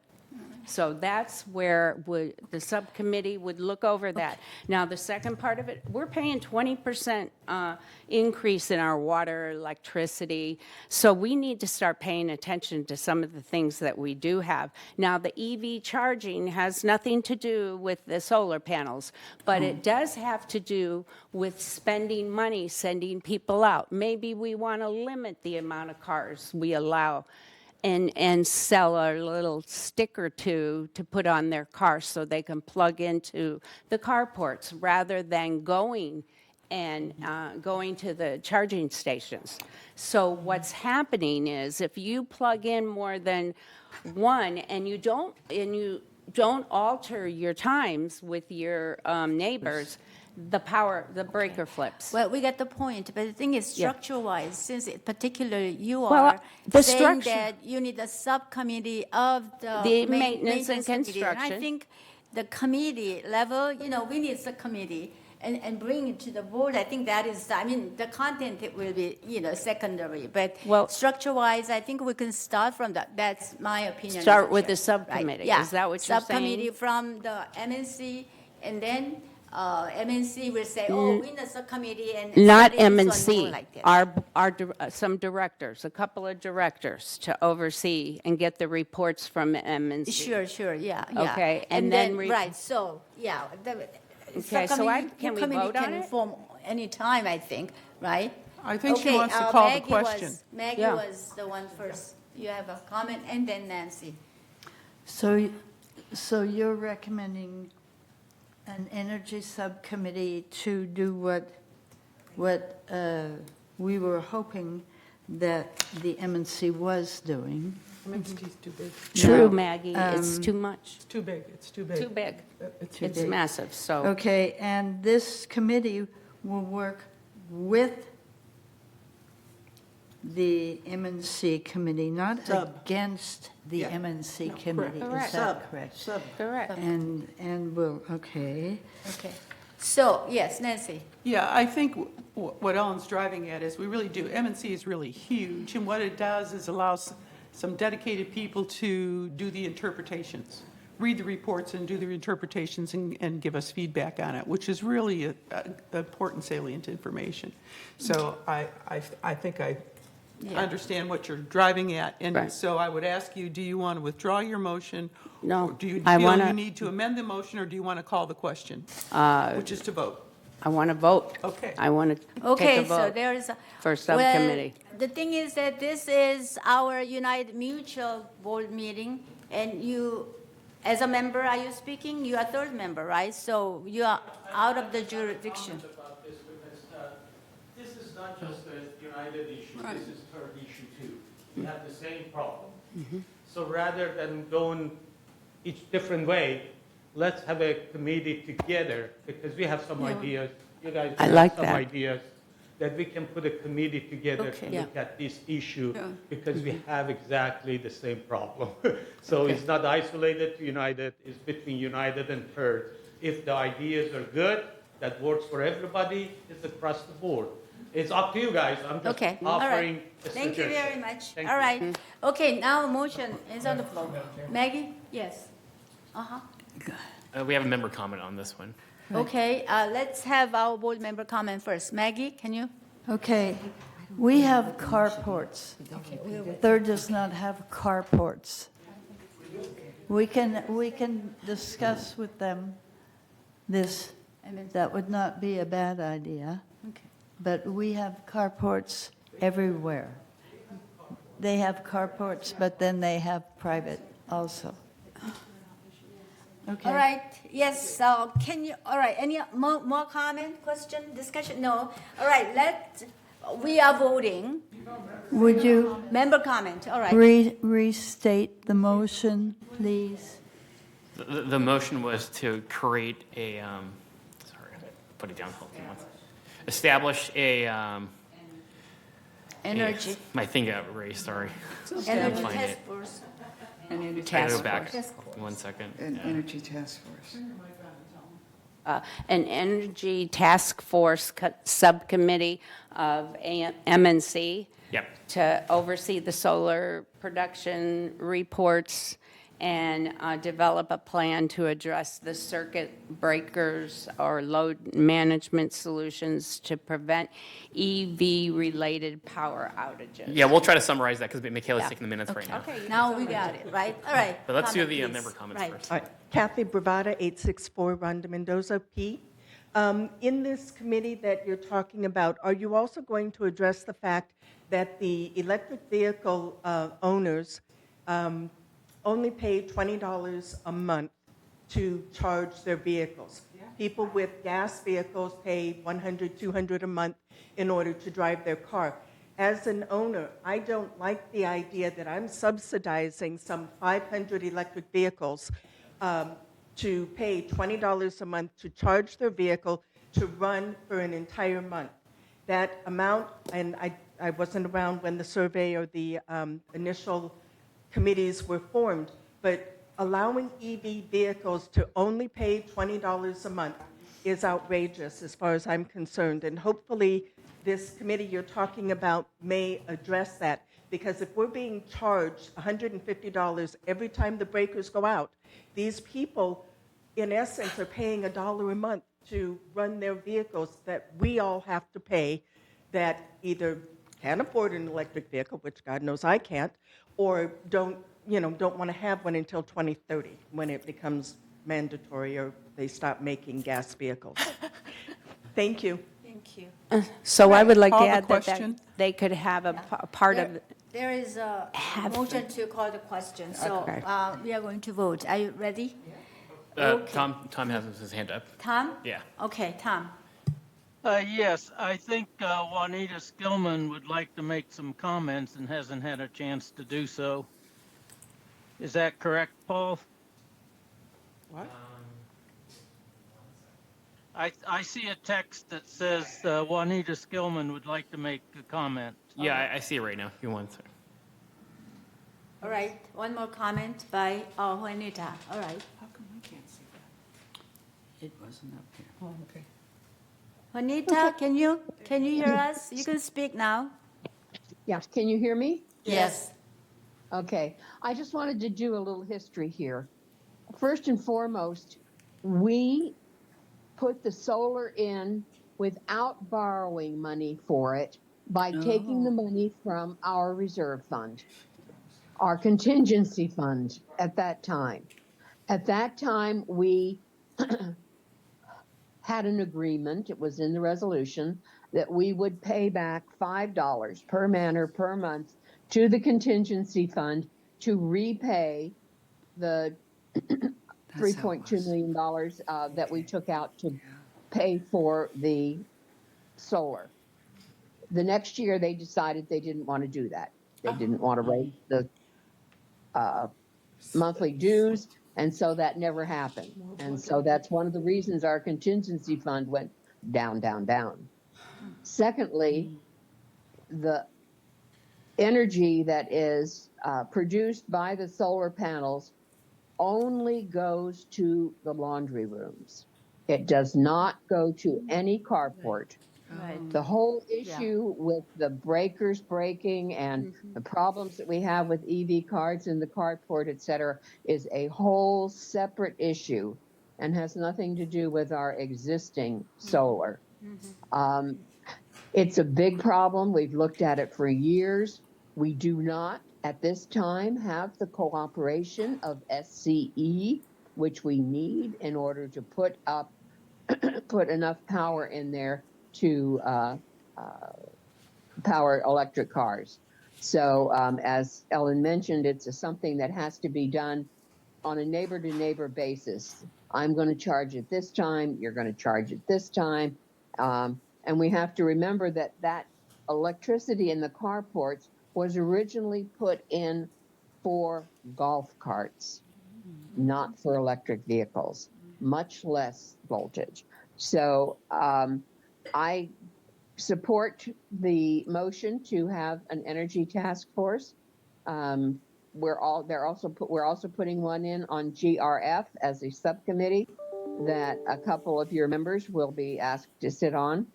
But I think we can cooperate to do that. But remember, it's two separate issues. Right. The existing solar, the maintenance of it, that it only goes to the laundry rooms, and the other issue with the carports and the electricity that we would need to boost. Thank you. Mary? Okay, there was a motion to call the question, so I think we're going to close the discussion. Now let us vote. Okay. I'd like to say No one more, comment. no more discussion because there was a motion to call the question. So Allowing it. They're not allowing more comments. just allow her Okay. one more. You're just talking about the golf carts in the carports, correct? If not, you should come to my cul-de-sac and see the cars who are also getting electric for their cars. Not carports, cars, vehicles, and golf carts. Okay. But I just thought I'd make a point of that because you've just said that only for golf carts. No, cars are also doing that. In cul-de-sac 29, also in my cul-de-sac. All right, thank you. All right, let's vote. We all know the motion. We don't have to repeat anymore, right? So let's vote to form the task force group.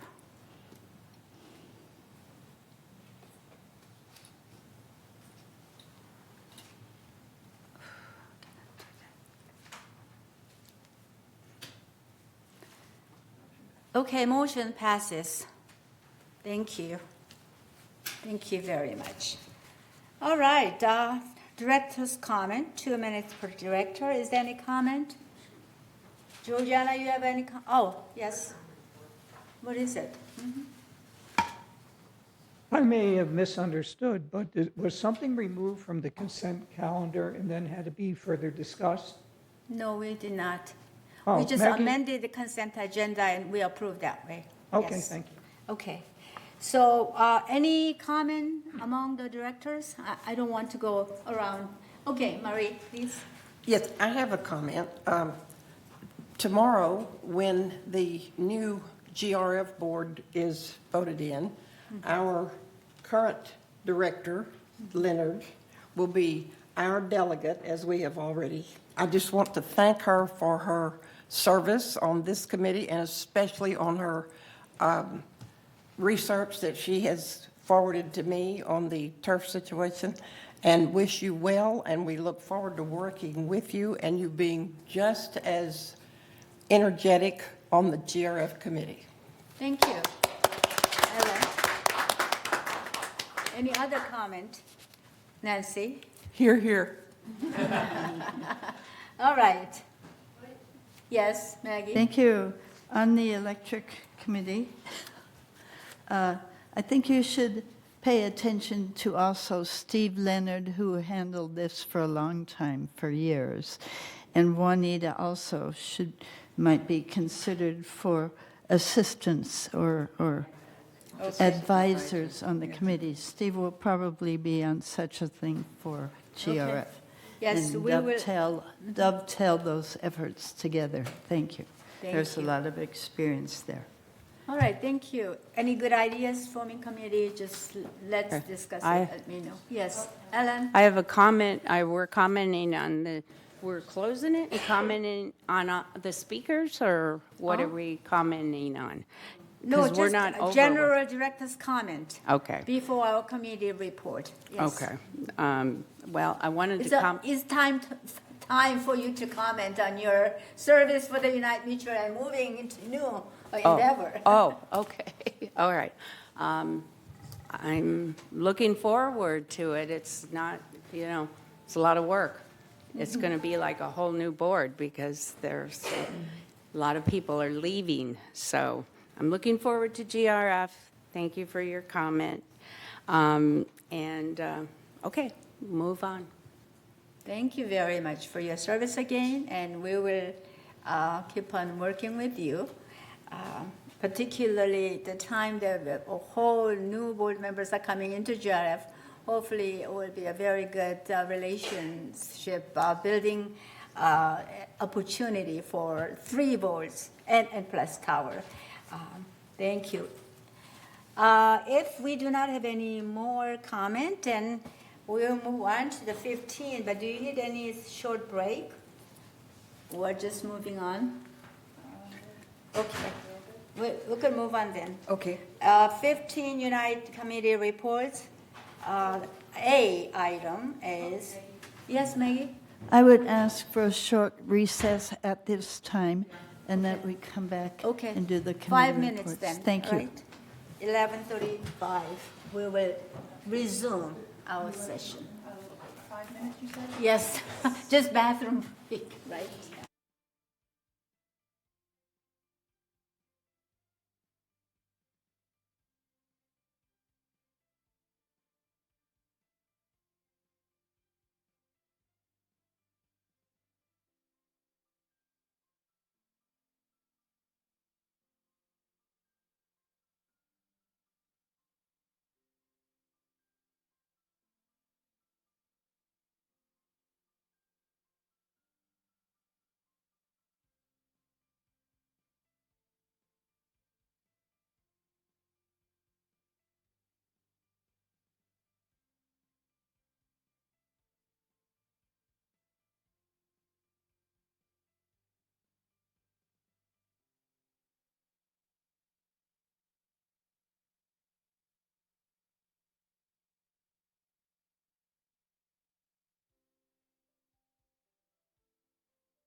Okay. All right, let's move on. Item 15A, report of the Finance Committee and financial report and treasurer's report. Mr. Prater. Thank you, Madam Chair. This is my first report, as you all know. We got this late last week. Turn your mic on. There we go. Thank you. This report was produced last week by a staff, and I really do appreciate their time and effort into it. I'm going to ask that no questions during the reading of this. We can have questions at the end. Steve has actually agreed to be here and to help answer these questions, since I have only had this for 3 days, including the holiday. But let's go forward, and we'll see what we can do. This is slide 1, as you see. Through the reporting period of September 30th, 2024, total revenue for the United was $41.3 million, compared to expenses of $41, resulting in a net revenue of $344,000. Slide 2, please. In finance, we keep a close eye on the operating portion of our financial resorts. The operating fund, without depreciation, shows a surplus of $297,000 through the reporting period. This table shows how much of our revenue went into operations, with $18.9 million coming in from assessments and $1.2 coming in from non-assessment revenue. This is compared to an operating expenditures of $19.8 million.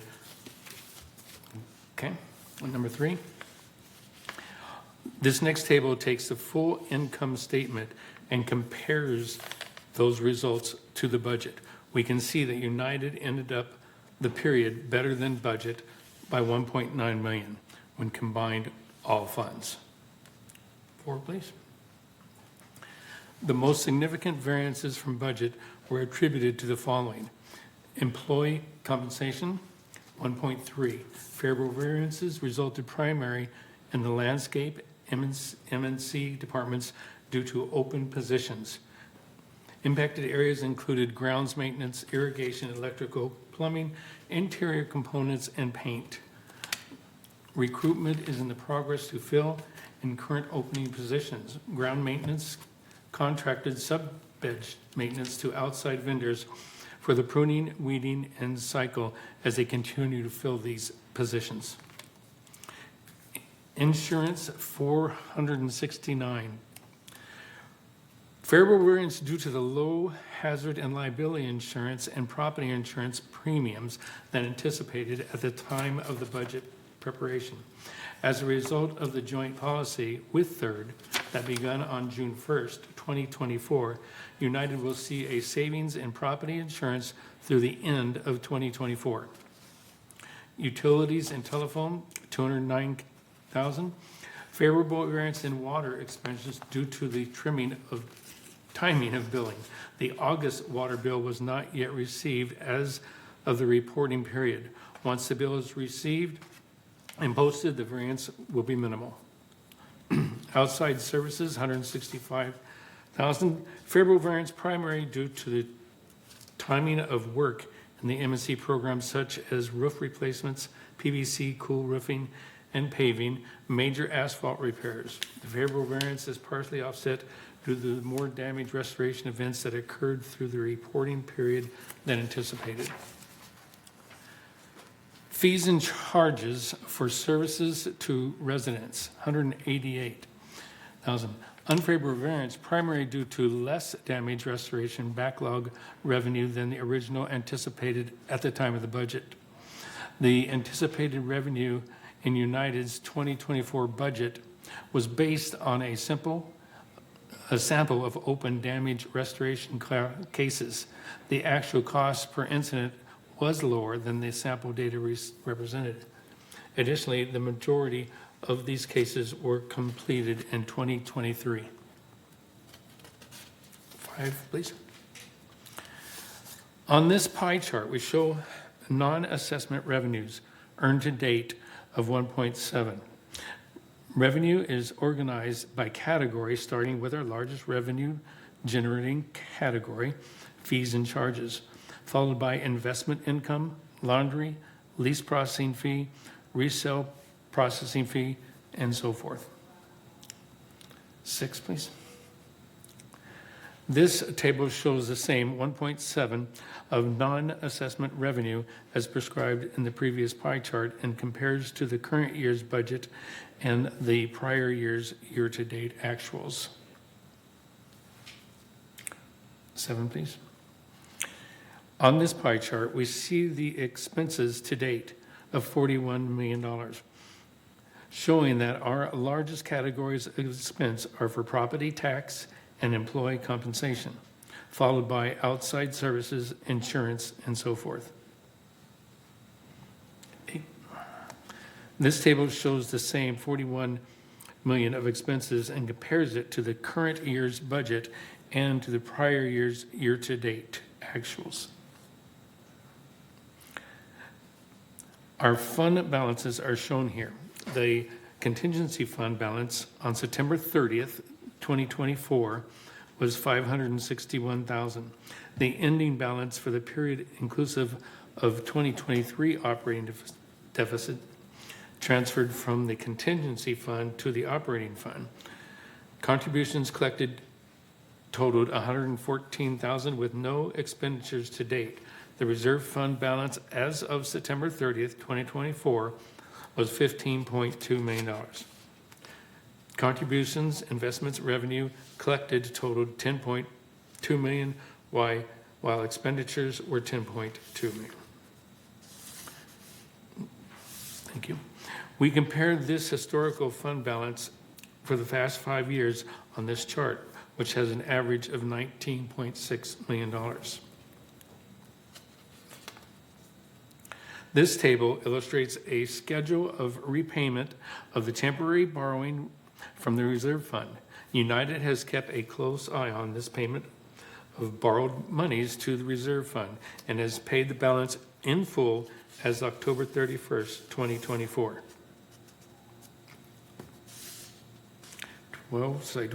We have a table here to show resale history from 2022 to 2024 through September 30th, 2024.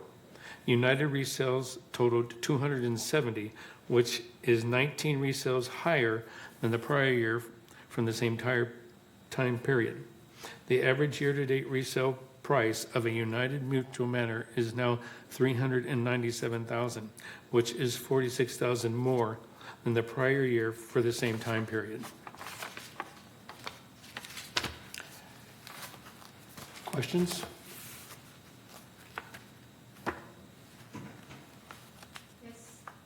Steve, what's the non-assessment revenues?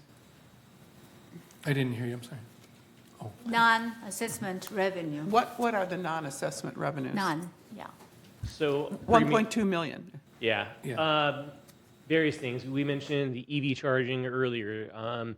Numerous charges, forgive me, I don't have them off the top of my head as to what they are. We discussed them in the finance meeting. They're included the detailed by line item in your financial statements that you receive on a monthly basis. Okay. But again, it's silly to say that it's non-assessment, but it's all the other things that are contributed, RFIDs, all the other items that are paid on behalf of residents for their unique situations. Sweatshirts, tennis shoes, things like that. Not so much, but exactly. So Okay. the one-off things that are outside the assessments. All right. Thank you. Any other question for Steve? Yes, Charlie. Thank you, Madam Chair. Steve, I noticed something there that I noticed a period ago when I first started going to finance meetings and stuff there, just as a regular resident. The Landscape Committee has an ongoing over $100 million worth of funds available for hire for employees. And I have not seen any of a decline in that at all. Is there something that we can get together to talk about or something we can do to help fill these positions? I understood that they've gone to the union and asked them for help and everything else, but it seems like this is ongoing. It doesn't seem to be decreasing at all. Is there anything any direction we can go on this? So Yes, I know that they recently, not to share the details of the collective bargaining agreement, but the agreement has made changes that will benefit the employees. With that, I'm hoping that we'll have a better chance at hiring individuals under the new agreement as opposed to the old. Okay. So with more compensation, hopefully you'll draw more interest from the community, from employees. Beyond that, again, you're using a third party to make up those dollars, right? Right. And sometimes it works out in favor and sometimes it works against. Yeah, But- that was actually going to be my next question. Are we Mhm. using outside sources? Correct. Have we done a study to see if outsourcing this is a savings to us? And if it is, maybe we should look in that direction some more. So from the last analysis that was performed some time ago, 6 months to a year ago, it is costing more, as you'd imagine, to use a third party than would be to use internally. But we have ongoing efforts. We have some changes that are taking place in the Human Resources Department. We have a new recruiter. There's additional efforts that VMS is striving for to increase recruitment. Mhm. Okay, Maggie. Yes, our slopes and a lot of our tree trimming are outside. The slopes are quite dangerous and hazardous, and we hire them a few times a year because they are experts at that. They do it faster and better than we could, and they're also well insured. As for the trees, our tallest trees are also outsourced just for the same reasons. And so those are the two. And basically, all the other ground workers and so on are the ones that we use from the union, and we get what we can get and then fill in from other companies when we can't get them under our own umbrella. Thank you. Ellen? Steve, isn't most of the work done May through October? Am I right? I would defer that question to Kurt. I believe it changes. Okay, so this is for, through September. Are our invoices paid right away, or? So invoices are paid as they're brought in and approved. Okay. Sure. Okay, so there's no like a 30-day hold or anything like that? Yes, there is. So with regards to, we accrue for whatever invoices we are anticipating, but until we actually receive them in the accounting department, until they're approved, we don't have there's always going to be a variance coming through. Okay, any other question? Yes, Nancy? You know, our outside services have gone up 20%, over 20% the last 2 years. And do you, I don't have the book here right now, but is it broken down? How much is landscape, how much is M&C, how much is DNR? Because DNR is a subset of M&C, but it's a whole different beast. And I'm in a project and everything's being done by outside services pretty much, I notice. So are we breaking that down? Absolutely. Okay. So within the... And where would I find that? Sure. Within the Finance Committee, you're privy to the expenditure report that we include as part of the package. We break it down by, you have operating fund, M&C operating fund, landscape, operating fund, general services. You also have the reserve fund. Off to the right-hand side, it's going to say labor, materials, and outside services. So off to the far right, you'll be able, on that expense report, you'll see that information. Yeah, but here's the answer. The question is, we're not seeing the breakout of how much we're using for landscape outside services versus like damage restoration, which is what our residents are dealing with. And that's getting to be a big number. I think that's really where the increase is coming. So how much is for the project management and actually damage and restoration people coming in and doing that? We really need to have a handle on that. Gotcha. It's included in the expenditure report. When we meet next, I believe in December, we can go ahead and I'll be prepared to do a November. presentation specifically on that. Yeah. Great. Okay, yes, Maggie? The landscaping report monthly is budgeted, and it shows you line by line where it goes, if it is an outside service, if it is trees, if it is what. Right. So if you review the landscape report, you will see it there. But it's not seeing DNR stuff, and that's really where we're seeing a big, right? All South Coast Restoration, ATI, STAT, all of those people. Thank you, yes. Sue? Pardon me. Steve and Charles, last year, It was very, very helpful when you did a presentation in the Finance Committee as to how to read the reports and the variances and the emphasis on that. Could you folks do that sooner rather than later?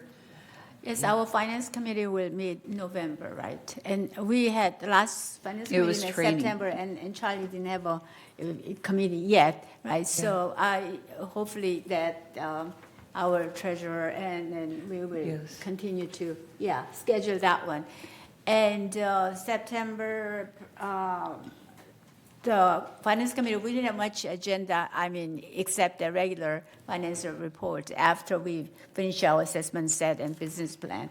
So next November 26th, 1:30 p.m. is our next Finance Committee, third Tuesday afternoon. And you will find more detailed information, any educational subject, and bring it to Finance Committee to Charlie later on, right? So that will conclude Finance report.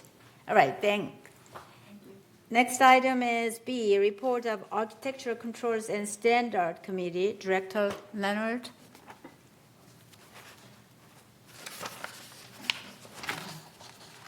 Let me see. Oh, okay, Nancy? Yeah, member hearings, we have a hearing this Thursday. We had nothing the last month, so there's nothing to report there, and those are closed sessions anyway. All right, thank you. Governing Doc Review Committee. Okay, we did the committee charters, and those have been presented to the board. We're doing the social media email address policy, and we will maybe have some comments on that again in closed session. We have the operating rules guidebook, and of course you have the member handbook, the director handbook, which is your most valuable tool. Thank you. Thank Our you. next meeting is Thursday, November 21st at 1:30 as usual. Thank you. Thank you. Landscape Committee. Sue, okay. There's good news that will be coming this afternoon in our closed meeting regarding important contracts that we are implementing. And so I think you'll be very pleased about what's going on. I had a question in the past about they don't like to approve contracts. They think that this is not is somehow scary or whatever. We cannot expend any funds without the approval of the board. So that's why these contracts come. We have the money for these things, but we'll be discussing that. We are also planning to have a bus tour like we did last year, and to show you how the operations work, the various facilities, that sort of thing. There are also some studies that are going on, and we plan to have information presented to you in hopefully early to mid-December. So it's been a very busy time. All right, good. Next committee is? Oh, I'm sorry. It's the fourth Monday of the month, and it's November 25th at 1:30 p.m. Thank you. Report of Maintenance and Construction Committee. Ellen? Okay. Maintenance and construction, we met August 28th, and the next meeting is November 20th. In our meeting on August 28th, we discussed the electric vehicles charging in our carports and also received a report of vehicles charging in our carports that did not have a sticker and did not pay. Also, we discussed waistline replacement and the benefits of doing that versus the epoxy versus the waistline where you dig it up. So and that was maintenance and construction. I'll also report on architectural. That meeting was September 19th. The next meeting is November 21st, 9:30. And architectural, we approved today a lot of the changes in the standards that we typically have. So that's all for my report. Thank you. And United Resident Advisory Committee, Director Yes, Wilkins? That next meeting is November 14th, which is Thursday at 4 o'clock rather, in the Elm Room. And so it's the second Thursday of every month. Thank you. Report of United Revenue Ad Hoc Committee, Director Carson. As you all know, one of my passion projects has been the privilege of working on the space utilization plan and building a process, and the other passion project is the revenue. And this is the ad hoc committee on revenue. We met on September 24th. We had a 90-day window of time. It's as if we were a task force put together to come up with some ideas, and we came up with 4 general ideas, and we'll have a report to submit to the board, not in this meeting today because we're got to get a little bit more organized on that, but there are open meetings, and Dick Rader did act as an advisor, and we had a number of board candidates and members of the community that came and attended the various meetings, so that was a positive thing. So our next meeting needs to be determined. We'll need to announce that, President, in an email when that comes to be, because we have to set the meeting date on, so Yes, that's an important to-do item. Right. Thank you so much. All right, that will conclude United Mutual Committee report and move on to 16, GLF Committee highlights. Report of Finance Committee, which is by me. October 16th, we had the Finance Committee met, and generally we talked about the fees. So our fee recommendation, class fee, bridge room, guest fee cost analysis. So they've been going around all reviewing the fees and some increases, so on. So if you need detailed information, you can go to the minute. And next meeting will be December 18th, 1:30 p.m. in the boardroom.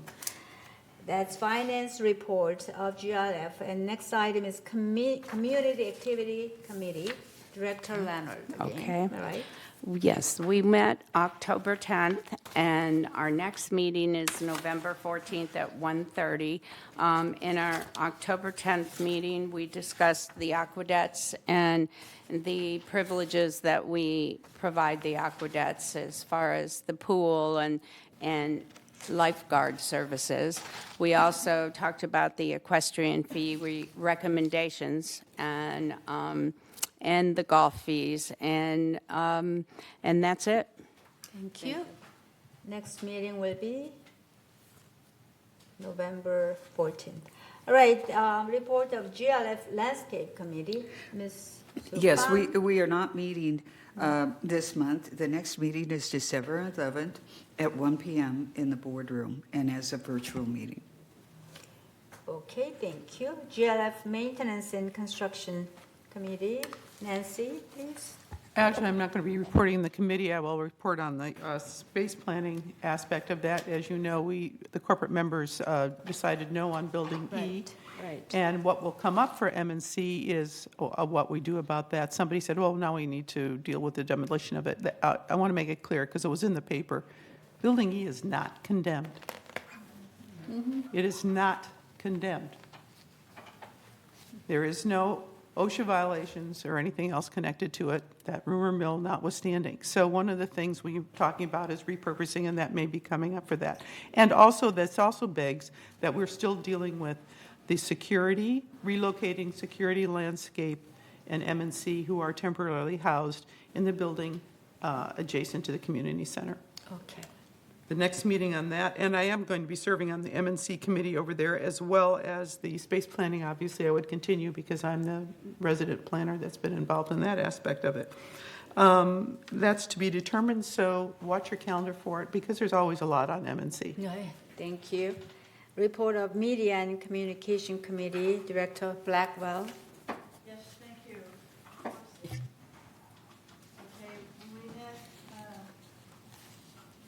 On July 15th, I'd like you to turn to this committee meeting.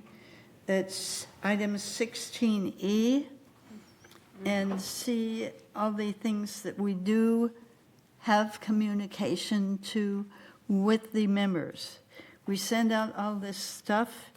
If you look at the agenda for the next meeting, you'll find out I'll put it out to you, how many things we actually do. On pages 2 and 3, you can see how many things we do put out every month. GRF puts out, and the Media and Communications Committee does. They are working daily on everything. We have the lowest and highest open rates above standard across all industries for our what do you call it? Surveys. People respond to us above the industry level.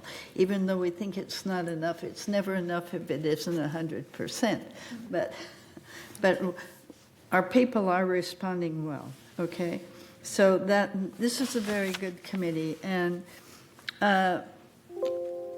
we want to, GRF is starting a new program, which is basically a GRF welcoming like we do with new resident orientations. And it's going to be short, and it only is going to have 20 people a month. I don't know if that will be enough. So if we will still continue to give it a light gloss over in our new resident orientation, but GRF has decided to do their own, which is a very good plan, because that's been needed a long time. Thank you. We're meeting again October 21st, so you can go to Architecture First at 9:30, have your lunch, and come back and see us at 1:30. Thank you. Okay. Thank you. F, Report of Mobility and Vehicle Committee. Nancy again. Yes, actually, I'll take the next two, Chair. Okay, all right. Report. Mobility and vehicles, which is really our transportation system and also the vehicles that we use around the village.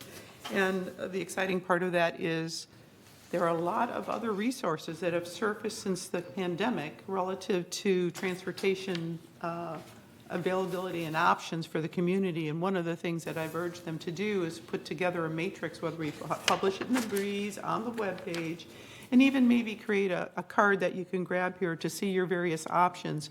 I mean, we have door-to-door service available now. We have medical services available.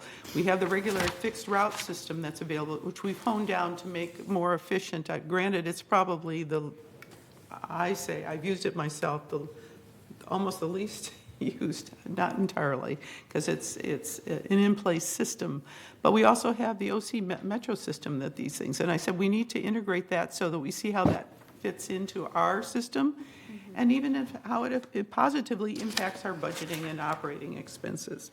So we also look at mobility in vehicles, the specifications at the last meeting. Basically, we were looking at a lot of vehicles that workyard vehicles to not only buses and things that needed to be approved, and we weren't approving the budget amount because that happens in Cap E budgeting, but we have to approve the specifications so that we know that they're not buying Lincolns and they're buying Fords or something for particular tasks. The next meeting, we meet quarterly on mobility and vehicles, so the next meeting is in February. Security and access would be the next committee that I'm also serving on, and that our focus right now has been, our discussions have been the real importance of us moving to a contemporary system where we have smart cards. We carry these individual cards, and then we have our membership cards and library cards. But use and utilization is really tied to bottom line and operating expenses, and so if we have a handle on that, whether you're riding the buses or you're using the facilities here, it tells us really the head count. Right now we rely on a sign-in basis, so we do see it moving to a smart card system ultimately, and that's one of the things we're looking at. And that also addresses like the RFIDs. When we started putting the RFIDs, it gave us a lot better information about who was in the village. That really made a difference in security. Who was getting in, who was allowed to be in here, so on and so forth. So that also meets quarterly, and the next meeting is February as well. Thank you. Thank you. Laguna Woods Village Traffic Hearing, Director Blackwell. Which one? Traffic. Hearings. Traffic hearings, okay. Those are We closed, don't aren't have a report for that. Okay. But we do have another Yeah. meeting this next month, and I'll be there. Okay. Thank you. Thank you. Oh, wait a minute, I wanted to say 50% of our tickets are, of course, running stop signs. Fine, okay. Stop means actually All right. stop. All right, I think we increase the fee penalty, try to decrease, try to discourage this violation. All right, a report of disaster preparation task force. Ms. Willis. Yes, the last meeting was on September 24th, and the next one is on November 26th in the boardroom. Okay. Thank you. Finally, report of the Information Technology Advisory Committee. Ms. Tom Turing, you are out there a long time. I'm still here, yes.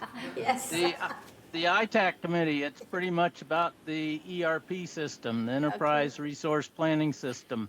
Just to reiterate, the finance department has switched over to the new ERP system.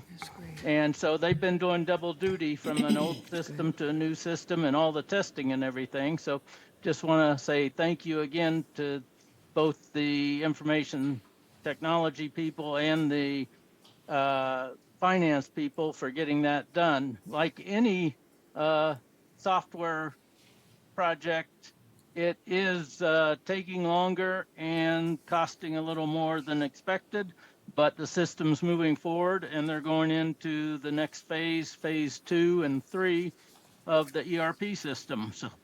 So those are closed meetings, but that's a quick update on it. Okay. Thank you so much. Well, thank you for serving diligently as not only for the United Mutual member, but also as a corporate member for the GLF committee. So your work has been really appreciated. And all right, now future agenda item. All matters listed under future agenda items are resolutions on 28-day public review or items for future board meetings. And no action will be taken by the board on these agenda items at this time. The board will take action on these items at a future board meetings or GLF board update and approve walkway lighting request program revisions. Now, is there any other question or comment? Hearing none, that we will have a recess. At this time, the meeting will be recessed for lunch.